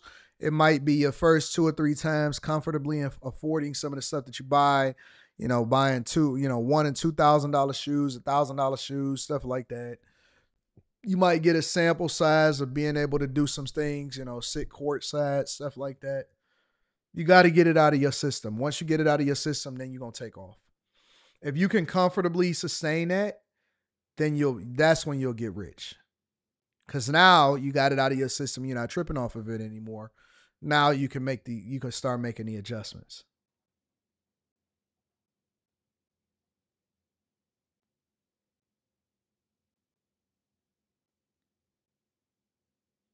You know what I'm saying?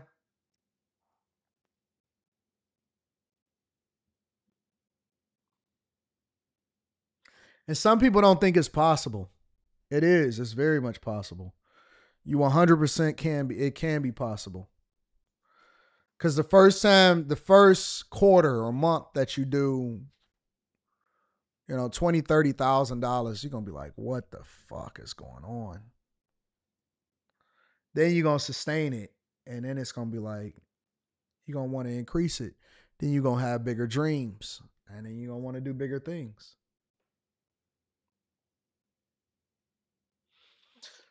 You said that's the equivalent of having a whole phase? Facts. It's a fact. Men's whole phase is financial. Men's whole phase is financial. 100%. Because then at some point, once you sustain it for long enough, you don't even feel it. You don't even feel it.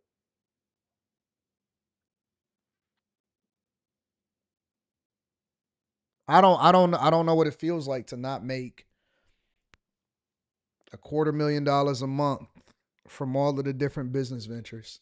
It don't feel like nothing. It's just like, honestly, it just don't feel like nothing no more. Because you just been doing it for so long. I think my last payout was like 175, 180, just from 2 channels on YouTube alone. That ain't got nothing to do with everything else.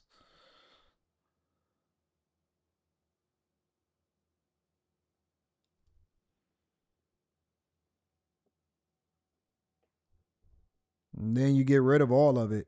I probably spend like 10K on myself doing whatever it is that I want to do. And then you take the other 240, 250 and you stash it and you invest it. You invest every dime. 300,000 a year, 180 to pass 3 nuts. No, I'm 180 a month, bro. And one payment. That's just one payment. That ain't even sponsorships. None of that. That ain't real estate. That ain't nothing. That's just 180, just 2 channels. You don't even trip over Rayshawn. Facts. That's a fact.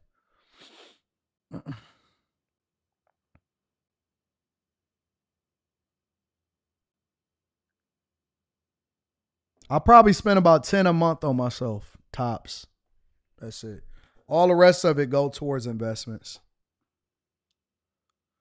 What's the tax percentage on that amount annually? Well, you don't go by what you take in. You go by what your adjusted gross income is.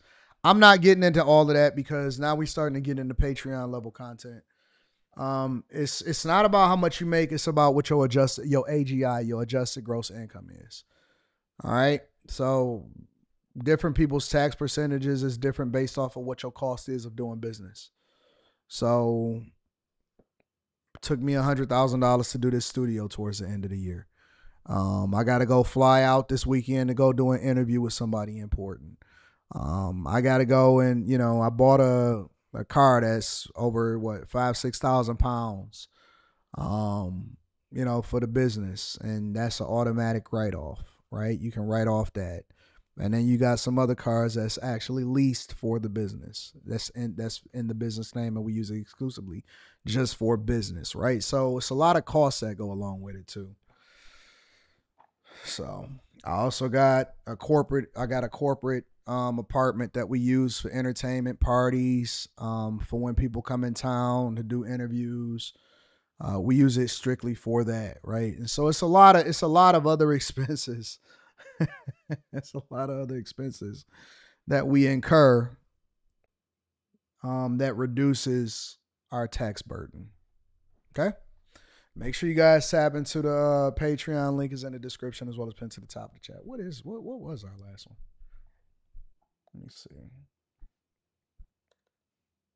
Shit.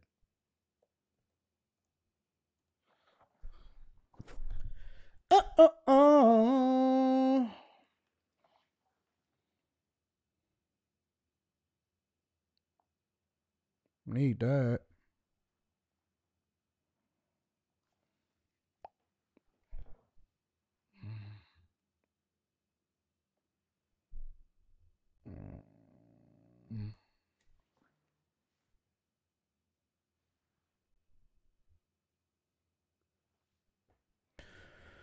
What are we talking about next?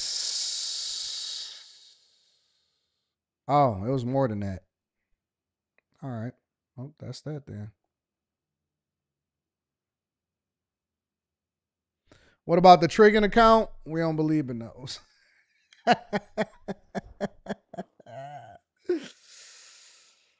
Oh yeah, I do got to renew your car payment this year.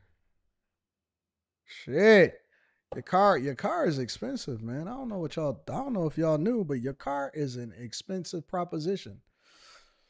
I'll tell you one thing though, your car don't be complaining at all. It don't matter if I call your car at 3 a.m. or if I call them at 2 p.m. I'll be like, hey, we got some work we got to do. All right, I'm ready. What we on? What we got? Honest to God, that's what your car say. Every time I call him, I'll be like, seriously, it could be 2, 3 a.m. I'd be like, hey, we got to get some content out. We got to take care of this. We got to take care of that, whatever, so on and so forth. He'd be like, all right, what we on? Okay, let's get it. I'm on it. Just let me know when you're ready. I'm always prepared. That's what he say every time. Seriously, that's literally what he says every time. All right, what we on? Okay, all right. Just tell me what you need, and I'll take care of it immediately. And I'll be like, all right, cool. There has never been a time, not one time that I've ever called your car that he didn't pick up the phone. Not one.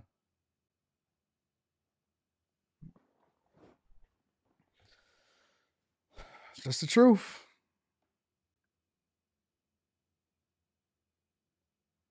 And I'd be happily sending that money like, woo, you make my life easier. Woo, you make my life easier. All right, what we got? Got that. What else did we do? We did interest rates, right? Layoffs.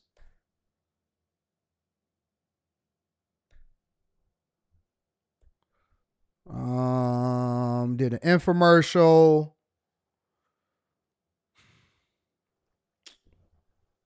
Let's do this. We got to talk about this one.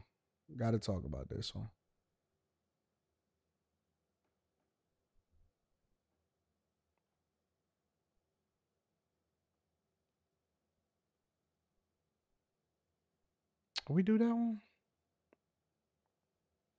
Yeah, let's do this one. We can talk about this. We got to talk about China. Got to talk about China, y'all. All right. Oh, brother. China. Got to talk about China.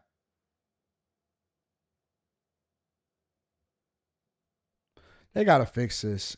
They really. We are coming on the air with the breaking news from President Trump's meeting with China's President Xi Jinping. Their face-to-face meeting just wrapping up in South Korea. The world's two largest economies trying to figure out a trade deal after months of imposing tariffs on China. President Trump came into these talks hoping to end his trade war with China. Before the meeting, Trump saying the two sides had agreed to the framework of a deal. That agreement focusing on everything from tariffs to fentanyl to ending the Chinese boycott of American soybeans, which has been a major blow to some American farmers. The deal would also loosen restrictions on China's sale of rare earth minerals. They are critical for making smartphones and cars. And just moments before the meeting, Trump saying on social media he ordered the Pentagon to begin nuclear testing on an equal basis to other countries, saying that will start immediately. Let's get to our senior political correspondent, Rachel Scott. She's traveling with the president. Rachel, what are you learning about any agreement here? Well, the president walked out of this nearly 2-hour-long meeting with Chinese President Xi to announce that a trade deal has been reached. The president had threatened a 100% additional tariffs on Chinese imports, which would have raised the cost on everything from clothes to electronics. As of right now, it appears that has been averted. The president telling reporters on Air Force One that China has agreed to purchase soybeans from American farmers and crack down on fentanyl and also loosen those restrictions on those critical rare earth minerals that you were just talking about that are key to making everything from smartphones to electronics. All right, we back yet? All right, we back. So the first thing that they've been able to do is they've been able to get a concession on fentanyl, right? Because fentanyl, the majority of the fentanyl that comes into the United States of America that they're using to basically keep us addicted and that they're using on this opioid crisis comes from China. And so Trump first said that he was going to lower tariffs on China to 10% from 20% effectively based off of fentanyl. So these tariffs are being implemented depending on the certain products. Certain products he got tariffs on, others he don't. You know, some is higher than others, so on and so forth. But the fact of the matter is he's going to lower it, the effective tariff on from 47 to 47%, from 57%, with the agreement that Xi Jinping will work very hard to prevent more fentanyl from coming into the United States of America, from being filtered into the United States of America. And so he's working hard to stop the flow of Fenty. All right. Another thing that he's doing is rare earth minerals. So rare earth minerals are basically the minerals that we need to make the products that goes into all of our cars, our computers, our laptops, our phones. And so we source a lot of that out from outside of the United States of America. And so rare earth minerals were another talking point, right? Soybeans, farmers that farm soybeans had been complaining that the amount of soybeans that was being purchased from China went from 25 million metric tons annually for the last 3 years to now China is agreeing to buy from 0 up to 12 million metric tons of soybeans from the United States between now and January. So basically, what is this? October, November, December, January. So for the next 3 months, they basically agreed to buy 12 million metric tons of soybeans, right? Obviously, he also wanted to have a conversation about Ukraine. So China being a partner or working with Russia, especially when it comes to Russia selling their oil, a lot of it they sell to China. And so he's trying to broker a ending of the war between Russia and Ukraine, but it's difficult for him to be able to do that because they are still making money from partners, strategic partners like China that is buying their oil and continuing to supply Russia. All right. Obviously, we know about Taiwan and NVIDIA, in which Taiwan was a very big talking point because they are the #1 chip manufacturers in the world. And so part of the reason why China wants to invade Taiwan, which we baked it in, especially back in the Biden administration, we baked in national security, homeland security. We baked in all of that when it comes to people crossing over into the border. All of that, we were giving money to Taiwan. We were giving money to Ukraine. We were giving money to Israel. And so why were we giving money to Taiwan? Most people don't even have a conversation about Taiwan. Why? Because it's not a talking point. It's not a liberal talking point. It's not a Republican talking point. It's a business talking point. And so America has a huge interest in protecting Taiwan while also standing up their own chip businesses here in the United States of America so that we don't be interdependent on other countries and then also have to deal with China, who has an interest in not only Taiwan because of where they're located, but also because of their chip capacity and their manufacturing. Obviously, we know about TikTok and plenty of other things, but the point is that there's a lot of business that needed to be talked about. And when you are the #1 and the number 2 superpower in the world, they had an interest in trying to get a deal done. Be critical for these two leaders to keep in contact. The president told reporters that President Xi does plan to travel to the United States at some point soon, and that the president plans to go to China in April. Yep. And Perry, just one last thing, because you did mention that the president did direct the Pentagon to continue nuclear testing. You said not trusting China, sorry, but not sorry. Well, this isn't a trust situation. This is a leverage situation. It's not about trust. It's about business. I trust you to do what you're going to do based off of the business that we're doing together. If you have an interest in doing business with me and I have an interest in doing business with you, it's not about whether I should trust. That's why they keeping this deal in place for a year and then they're going to revisit it a year later. So if you know that I have something that you need and I know that you have something that I need, then it's not about trust. It's about doing good business because it's in my best interest to do so. For the first time in decades. The president asked about this on Air Force One, said this had nothing to do with China per se, but it had to do with other countries now starting and actively pursuing their nuclear testing. And he says he believes the U.S. should move forward with that as well, Perry. Rachel, this is the first time Trump and Xi have met in person for the first time in about 6 years now, this meeting lasting about an hour and 40 minutes. What do you make of the timing of this meeting, how long this meeting lasted? Yeah, the president said heading into this meeting that this meeting could last for 3 to 4 hours. It was notably shorter than that, and I believe that is because the president's top advisors have been working on the sidelines of his trip here in Asia, really trying to hammer out the framework of an agreement.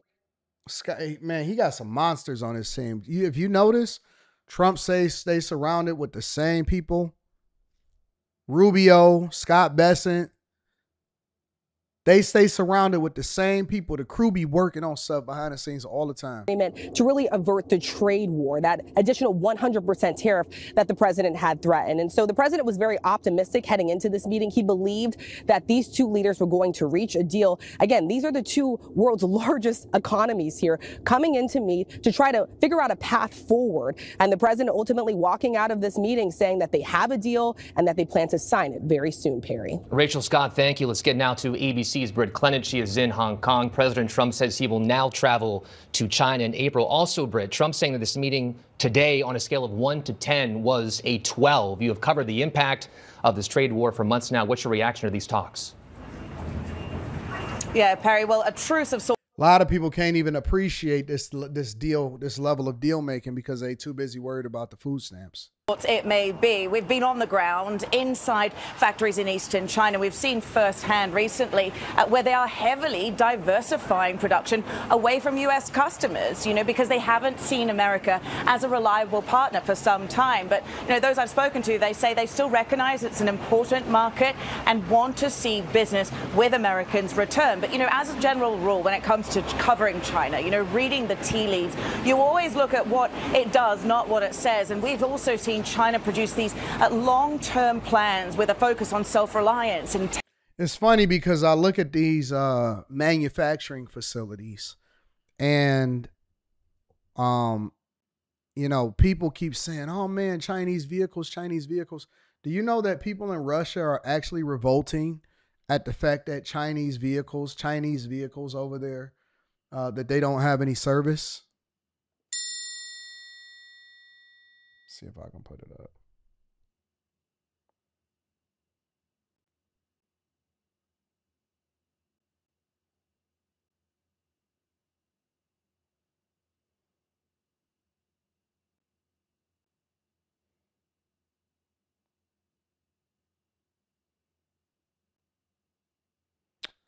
See if I can find it.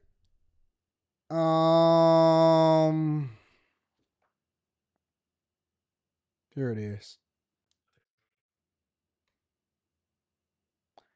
Y'all was setting yourself up for failure and all. Y'all didn't even know it. Let me see if I can get it up here. Recently, Russian social media feeds have been filled with shocking clips. Angry car owners destroying their own vehicles right out on the streets. This clip shows furious owners ripping the badges off their Chinese cars, a symbolic act of rejection. In another viral video, a Russian automotive influencer with 1.8 million YouTube followers angrily criticized the lagging after-sales service of Chinese auto brands. They have no sense or culture of maintaining their brand image. Their job is to sell us cars, not provide after-sales service. The backlash has a simple, painful trigger. Russians who paid thousands for brand new Chinese cars are discovering they actually bought 0-kilometer used vehicles with no official warranty and no after-sales support. What happened here? At first, it seemed like a miracle for Russian drivers. After years of sanctions, high prices, and limited choices, Chinese EVs offered sleek design and cutting-edge tech at half the price of European brands. But the dream didn't last. Buyers soon discovered that their new cars had already been registered in China. That single legal detail erased their warranties overnight. No free repairs, no recalls, no tech support. If a part failed, owners had to pay out of pocket. And parts weren't easy to find. A Russian man bought a GAK car less than a year ago, but it suddenly burst into flames while driving. The company declared that the vehicle assembled with high quality, and therefore, it will not compensate for repairs or the burns to the victim's face, legs, and buttocks, essentially telling him to go to hell. Another controversy struck when Chery, a major Chinese automaker, raised prices for its subscription services, like remote engine start and interior heating, by 250% just before winter. Worse yet, the money was automatically deducted, with no notice to owners, according to Nexta. This is why we have to maintain our own autonomy, but if you let these liberals, these raging liberals have it, they would have us dependent on China for everything, including our own manufacturing and cars. Real talk. They don't even have no standards for service. They can raise prices and lower prices. They basically doing Russia the same way that they doing their own Chinese American citizens. Ain't no way in the world that I would let Chinese manufacturers come over here and sell cars and then be able to have a subscription model to where they can raise the prices without even giving notification. See, we're not appreciated here in the United States of America because we don't value our own. We don't support our own. We don't hold down our own. So we effectively basically kill ourselves by then making it seem like, oh man, everything is better on the other side. It's not. It's not. It's not. We need to be protecting American brands, supporting American brands. But what they'll be sitting there doing is boycotting against Tesla. Tesla just had one of the best quarters ever. Ain't that funny? Right after they know Kings and the Tesla protests. Hold on. Let me, because we're going to talk about this in Stock Club.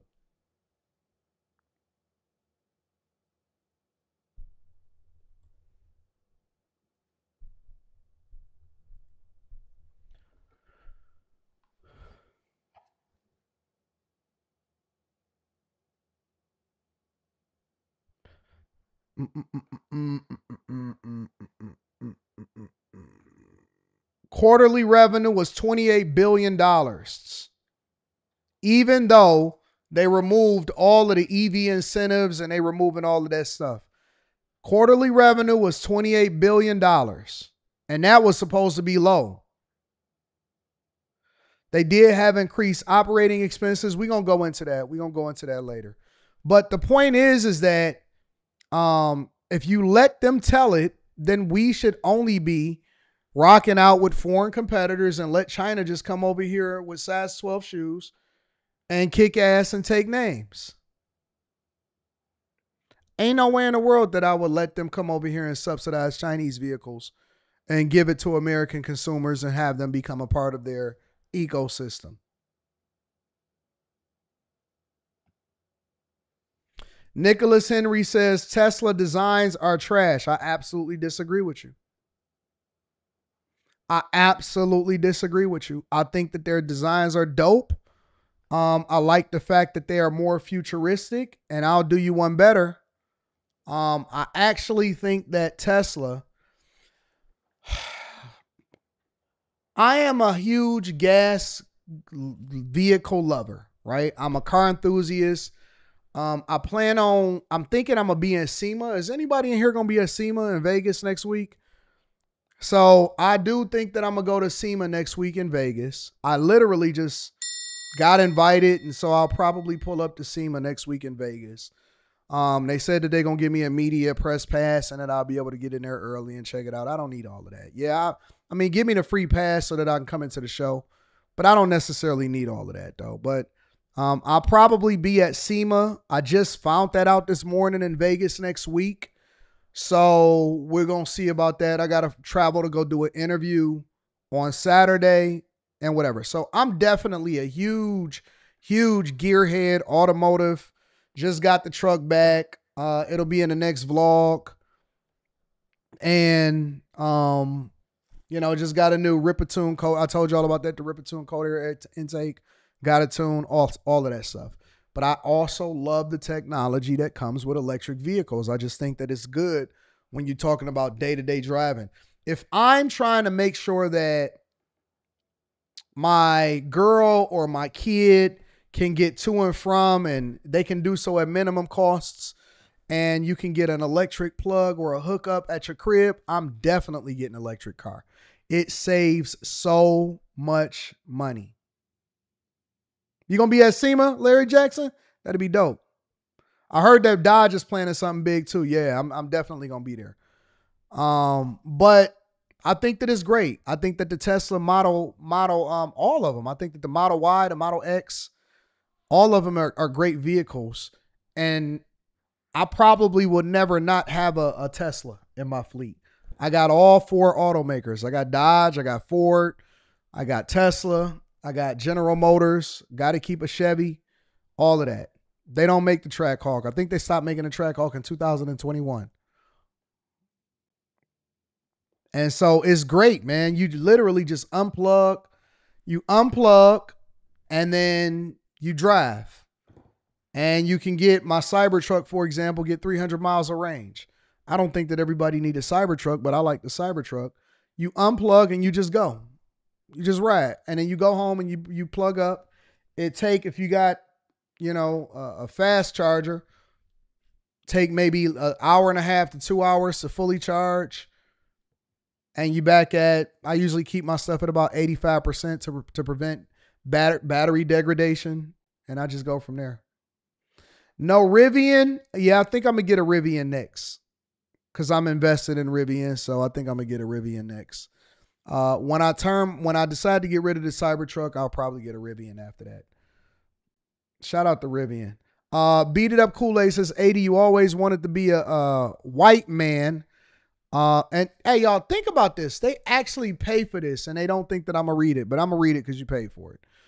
AD, have you always wanted to be a white man? Why don't y'all put white? Why y'all don't put... This is how I know that these people are sheep. So let me tell you why people put YT.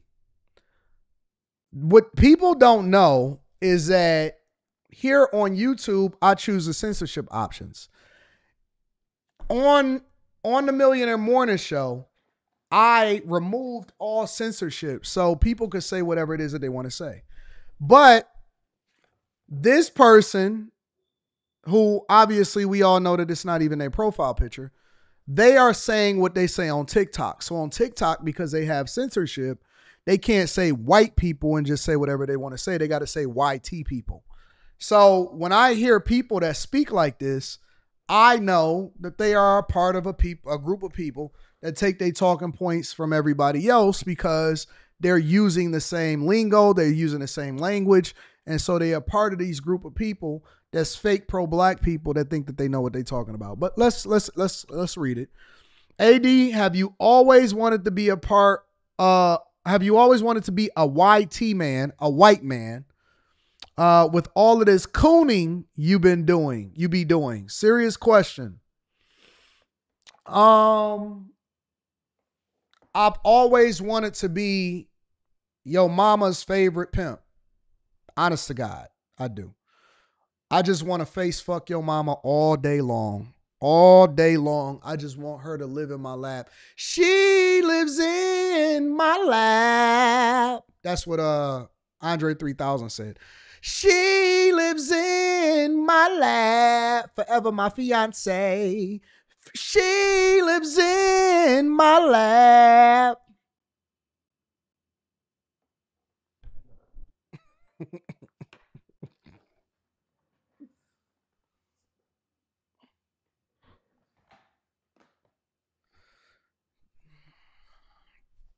I love that song. Have y'all ever heard that song? She lives in my lap.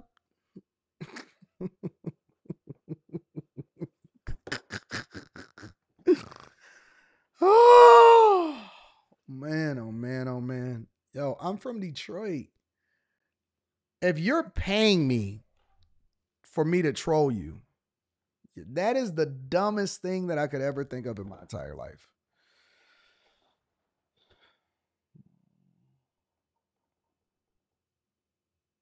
I bet you your girl going. It's funny. All of these people, all pro-black people are broke, except for the ones that's using y'all in order to grift and get money. Oh, now you want to get mad. Don't feel no type of way about it. Your $5 gets spent just like everybody else. Your $5 gets spent just like everybody else. Eric D says, turn down the churches. What, you don't think that they be tricking off in the churches? Those are the biggest tricks. Oh, it come from people that look like you. I don't care though. Thank you for your $5. I appreciate you, big dog. I need all of my dollars. You know what my payroll is? My payroll is crazy every month. I got an insane payroll. I need all of that. What up, though, from the UK? What up, Niniola? I appreciate you. Rags from Texas says my guy CJ on 32s will be at SEMA. Oh, that's dope. That's awesome. Chad for more says, make it a sloppy toppy, please, with extra spit. Chris H says, what do you think about Lucid? I saw the minivan on the freeway last week, baby. It's sick. I don't care about Lucid because they're not an American automaker and they're not unique enough for me to actually go out of my way to buy one. So if you're not going to be an American automaker, then you know what I'm saying? I don't care. I'm indifferent. I like Rivian. I like all of that. So I don't care. I just don't care. They're not unique enough for me to go out of my way. Now, if you Lamborghini or something, that's different. If you Ferrari or something, that's different. But if you just Lucid, I'm not going out of my way for that. If you develop a level of expertise, what are some ways to find software engineering consulting clients? Well, okay. So number one, you got to have a good network because you got to know who does what, when, where, why, and how. Number two, you got to build the relationship. So sometimes you can do that through going through I don't want to say tech companies, but going through hiring firms that then provide consulting to some of these companies, in which you then have to build the relationships with the hiring managers or the people that approve the projects, because most of the time there's always a gatekeeper that approve the projects. And so you kind of got to pay your dues, if that makes sense. And once you start getting some consulting gigs under your belt, you'll start to learn who's who, and then you can pitch it. And then that's when you can start going to the conferences. That's when you can start sponsoring.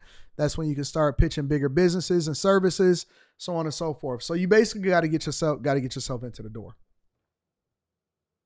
When you see YT, I immediately think YouTube.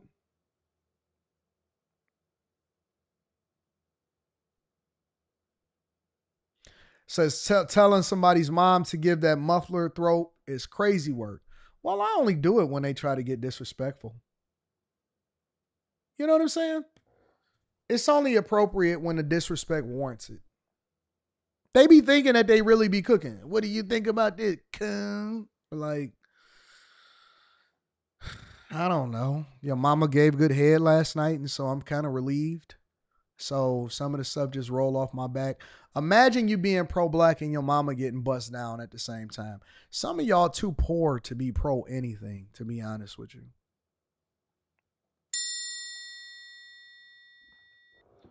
Honest to God, y'all too poor to be worrying about being anything. Because, see, you can't really do anything. And if you don't have any power to do anything, then that means that you need to spend more time getting your money up so that you can then have some impact and some power. I see why they say that black people can't be racist. Because most of them is too poor. Sister, you think, I'm not stalling, sister. I got to go get my medical appointment. I have a medical appointment that I have to go and attend right now. I'm way past time, to be honest with you, sister. Drewski did a skit of y'all, and I thought that it was pretty accurate, especially of the Hebrew Israelites. Shout out to the Hebrew Israelites. All of them niggas is poor. They poor as fuck. And I'm sure there's some anomalies in there. There's some guys that do a decent enough time. and they make halfway good, some good money. I'm telling no, Drewski did a really good skit of these people and how hypocritical they are.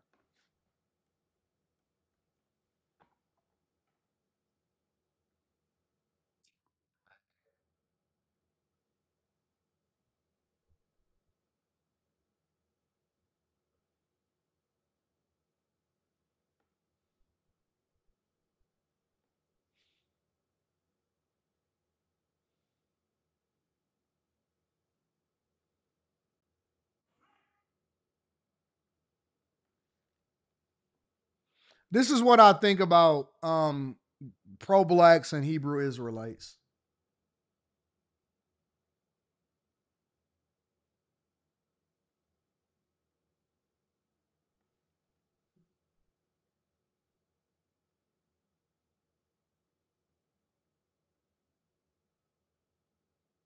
Hey, why's it going?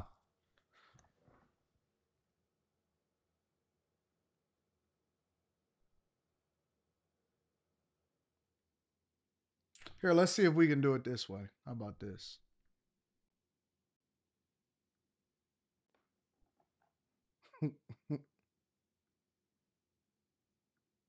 Black man. That's right. That's right. That's right. That's right. That's right. That's right. That's right. That's right. That's right. Receive this word, white man. That's right. That's right. That's right. You celebrate Christmas, don't you, brother? Yes, you do. That is a white holiday. White holiday. Black power. Black is power. Black is power. That's right. That's right. That's right. That's right. Black is power. Black is power. Oh, man. Brother, can I speak to you, please, man? Lost another one. Do you feel it? Lost another one. Boys, you need to come join us, bro. That's right. You need to come join us. That's right. That's right. And they always got them fringes on there, too. They always got their fringes. They always got the fringes made by the white man. Not equal. We are. That's right. Our ancestors did not live for this. That's right. Poison. Poison. Poison. Poison. You will not stop our brothers or sisters from the Constitution. That's right. That's right. I'd rather be in the cell than to be in hell. That's right. Free man. Free man. Free man. Free man. Free man. Free man. That's right. John in the window, chapter 16. That's right. A white man will beneath, beneath emancipated souls. That's right. That's right. How can I help you, sir? I do not need help. I will assist myself. What form of payment for this, please? Whatever is easy for you. Is it because my skin is black? We out here bringing our people back to the law, statutes, and commandments, man. We do not follow rules made by white men. Damn. We do not follow rules made by white men. You are not a sister, and you will not proceed to be a sister. I'm sorry. That's right. That's right. That's right. That's right. That's right. That's right. Who is your master? Who is your master? What y'all doing after that? Is that a part of something? What's your name in fantasy? Marley. Oh, shit.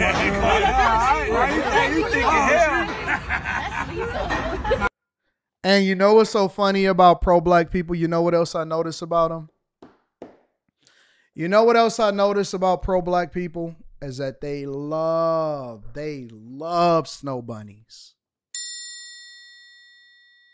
They love snow bunnies. It's always the blackest of the black that love snow bunnies. Now, you know me. I don't believe that anybody should be able to not do anything that they want to do with who it is that they rock with. If you rock with a snow bunny, you rock with a snow bunny. If you want to go with a black chick, you can go with a black chick. You can talk about anything that you want. You can do whatever you want to do. But they love snow bunnies. That is the most accurate thing ever. They love them some white women, some Pink Panther. They love a Pink Panther. Honest to God, they love Pink Panthers. Can't wait to get them some pinkies. And I ain't mad at them. But all I'm saying is, which one of y'all, we stopped taking black people, black power seriously when Umar Johnson bust on the scene. We was like, okay, all right. Nah, they just trolling now. They just trolling us. Y'all still on that? Y'all still on slavery? Are y'all still on slavery? Y'all still on D.L. Hughley? Have y'all noticed that D.L. Hughley is turning into like the drunk uncle? He's turning into one of the most hateful, evil people, and all he do is look to say how much he hate people. I seen a video when he was talking to TMZ and a vein was popping out of his neck. It was just getting seriously, it was like a vein popping out of his neck. He was talking about how much he hate white people so bad. Yet he works for a white station and he uses white platforms to continue to get his message out. And that's the way he makes his money. And he does shows at white venues. I know who owns the Fox Theater that he got booked at a show to do a comedy show. He spends all of his time railing against the system that he loves, enjoys, and leverages to go and live amongst white people. Ain't got a black bone in his body. Love. Man, I'm telling you, bro, let these older niggas get a couple braids in their head. Next thing you know, they pro-black. They can't unsee it.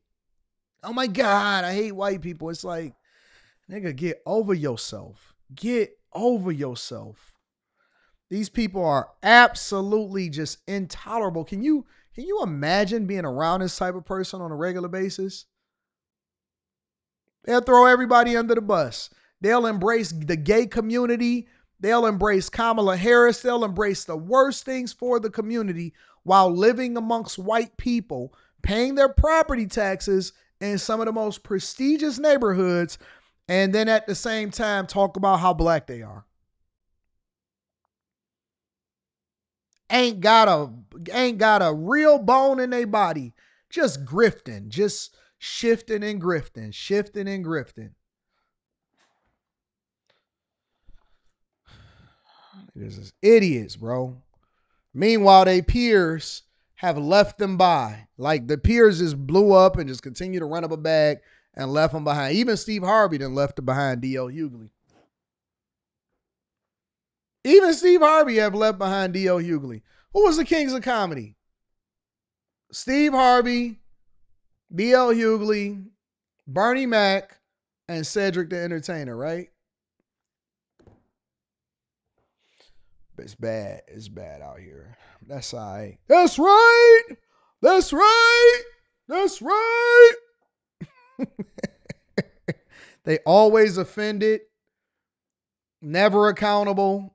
It's always going to be the white man. Hey, and 3025, it's going to be the white man's fault. Honest to God. In 3025, it's going to be the white man's fault. At this point, D.L. Hughley is more known for being hateful towards white people than what his actual profession is.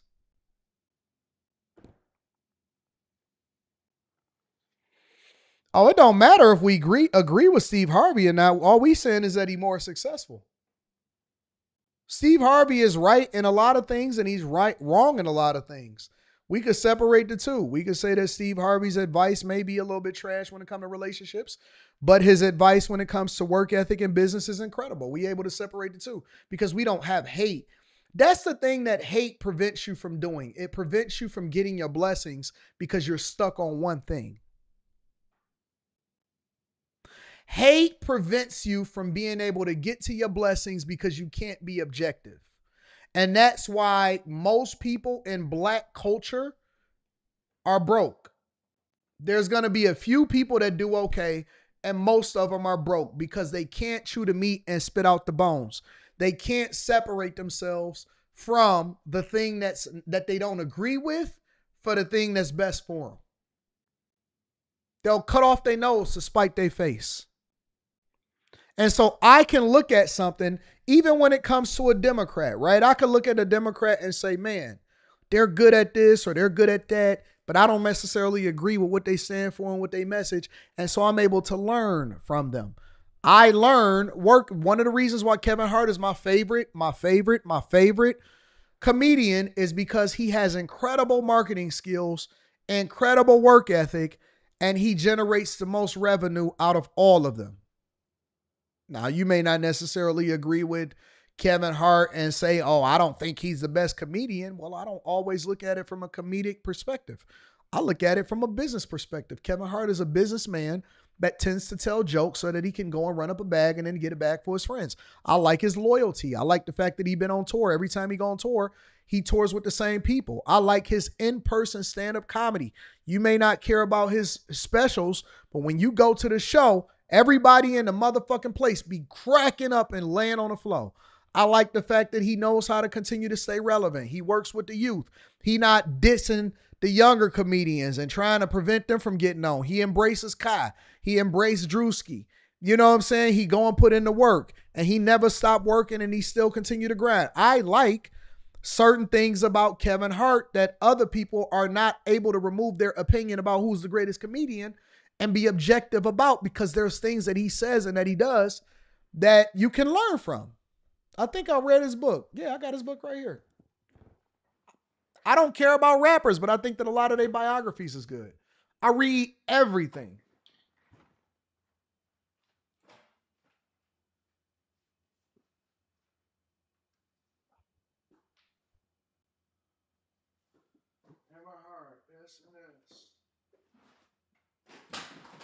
Kramer. All of these. Colin Powell, Michael Lewis. I'm going to always keep it. I even read Charlamagne's book. I absolutely don't care about Charlamagne. I absolutely don't care about Charlamagne, but I read his book. I don't care nothing about this whole black privilege thing. He titled his whole book Black Privilege. Why did I read it? Because I want to understand him so that, you know, when I hear what he says, I'll be able to better, understand why he's saying it, which then breaks down their argument. I read a book on Jeff Bezos. I want to know what Jeff Bezos is thinking. I read Colin Powell. I wanted to understand Colin Powell. Jim Cramer. I wanted to understand Jim Cramer. One of my favorite books is about Richard Branson and understanding him. I read Kevin Hart's book, Can't Make This Up. It was a really great book that talked about his upbringing and then his breaks and then how he eventually got to the space that he in. I read Gucci Mane's book. This was a really, really good book. Another one of my favorite books is Warren Buffett's Tap Dance and the Work. I also read Candace Owens' Blackout. I read autobiographies all the time because in addition to the knowledge-based books or the nonfiction books that I want to read and understand, Intelligent Investor, Silence, Outliers, what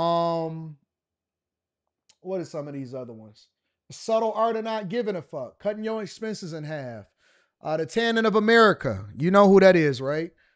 Fire and Fury, I read that about Trump. Freakonomics, I read everything.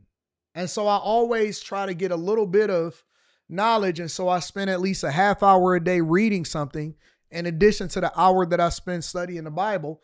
And even the people that I hate and that I don't like, I'll buy their book and read it because it may be something in there that I can take from it, because contrary to popular belief, I may not necessarily care about Charlamagne and his takes, especially when it comes to political takes, but to ignore his ascent from being next to Wendy Williams to ultimately being probably one of the most profitable people on the Breakfast Club, that's something that you can take from him. But most people, oh no, I actually read my books. My shit is marked up. See that? My shit is marked up. You can actually see my bookmarks. I actually got bookmarks on my books. You know what I'm saying? So I actually read my books. Now I know some of y'all don't know nothing about reading. No, I actually read books. You know what I'm saying? So I don't even believe people that don't have a bookmark in their book. I don't believe people that don't have a bookmark. If you don't have a bookmark in your book, mine is metal. I don't believe people that don't even have bookmarks, that they actually read books. So, yeah, man. AD, what is your favorite self-help book? The Bible?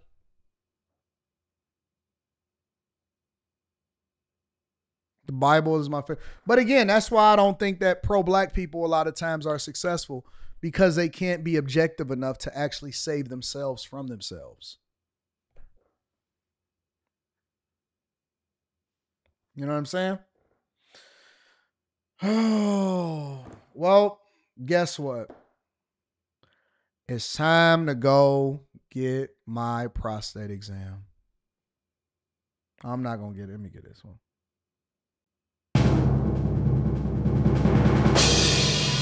It's time to go get a prostate exam.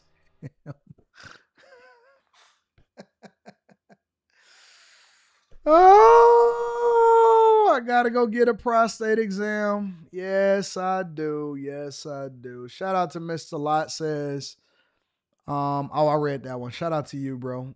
Chris H says, Lucids are built in Arizona. It's American. No, it's not. It's an Indian company. No, it's they owned by the Saudis. I think that they're owned by the Saudis. I'm not sure. Larry Jackson says Lucid is Alameda, California, and Boys to Men are Hebrew Israelites. It's certain ones that are fake, and purple ones are full of it. Niniola, bro, y'all don't even know who owns these people? Hold on. Owner of Lucid.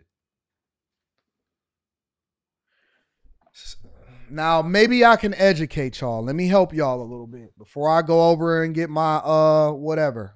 All right? Let me help y'all. I'm about to help y'all out because y'all don't really know who owns these people. Lucid is funded and owned by what? I'm going to come back to you, Niniola. I got you. Lucid Motors is majority owned by the Public Investments Fund, which is Saudi Arabia's sovereign wealth fund. They are owned by the sovereign wealth fund. Other shareholders include institutional investors like the Vanguard Group and BlackRock. And Saudi Arabia's sovereign wealth fund owns 64% of the company. So if y'all need to start studying and learning who owns these companies, because you need to know where your money is going.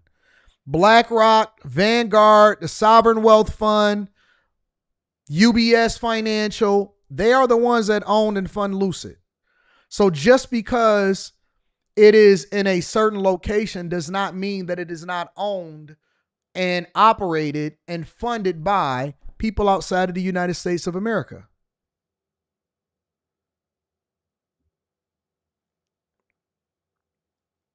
All right, remember that.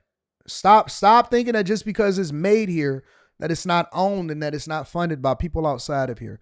Niniola, what up to Niniola? I appreciate you, bro.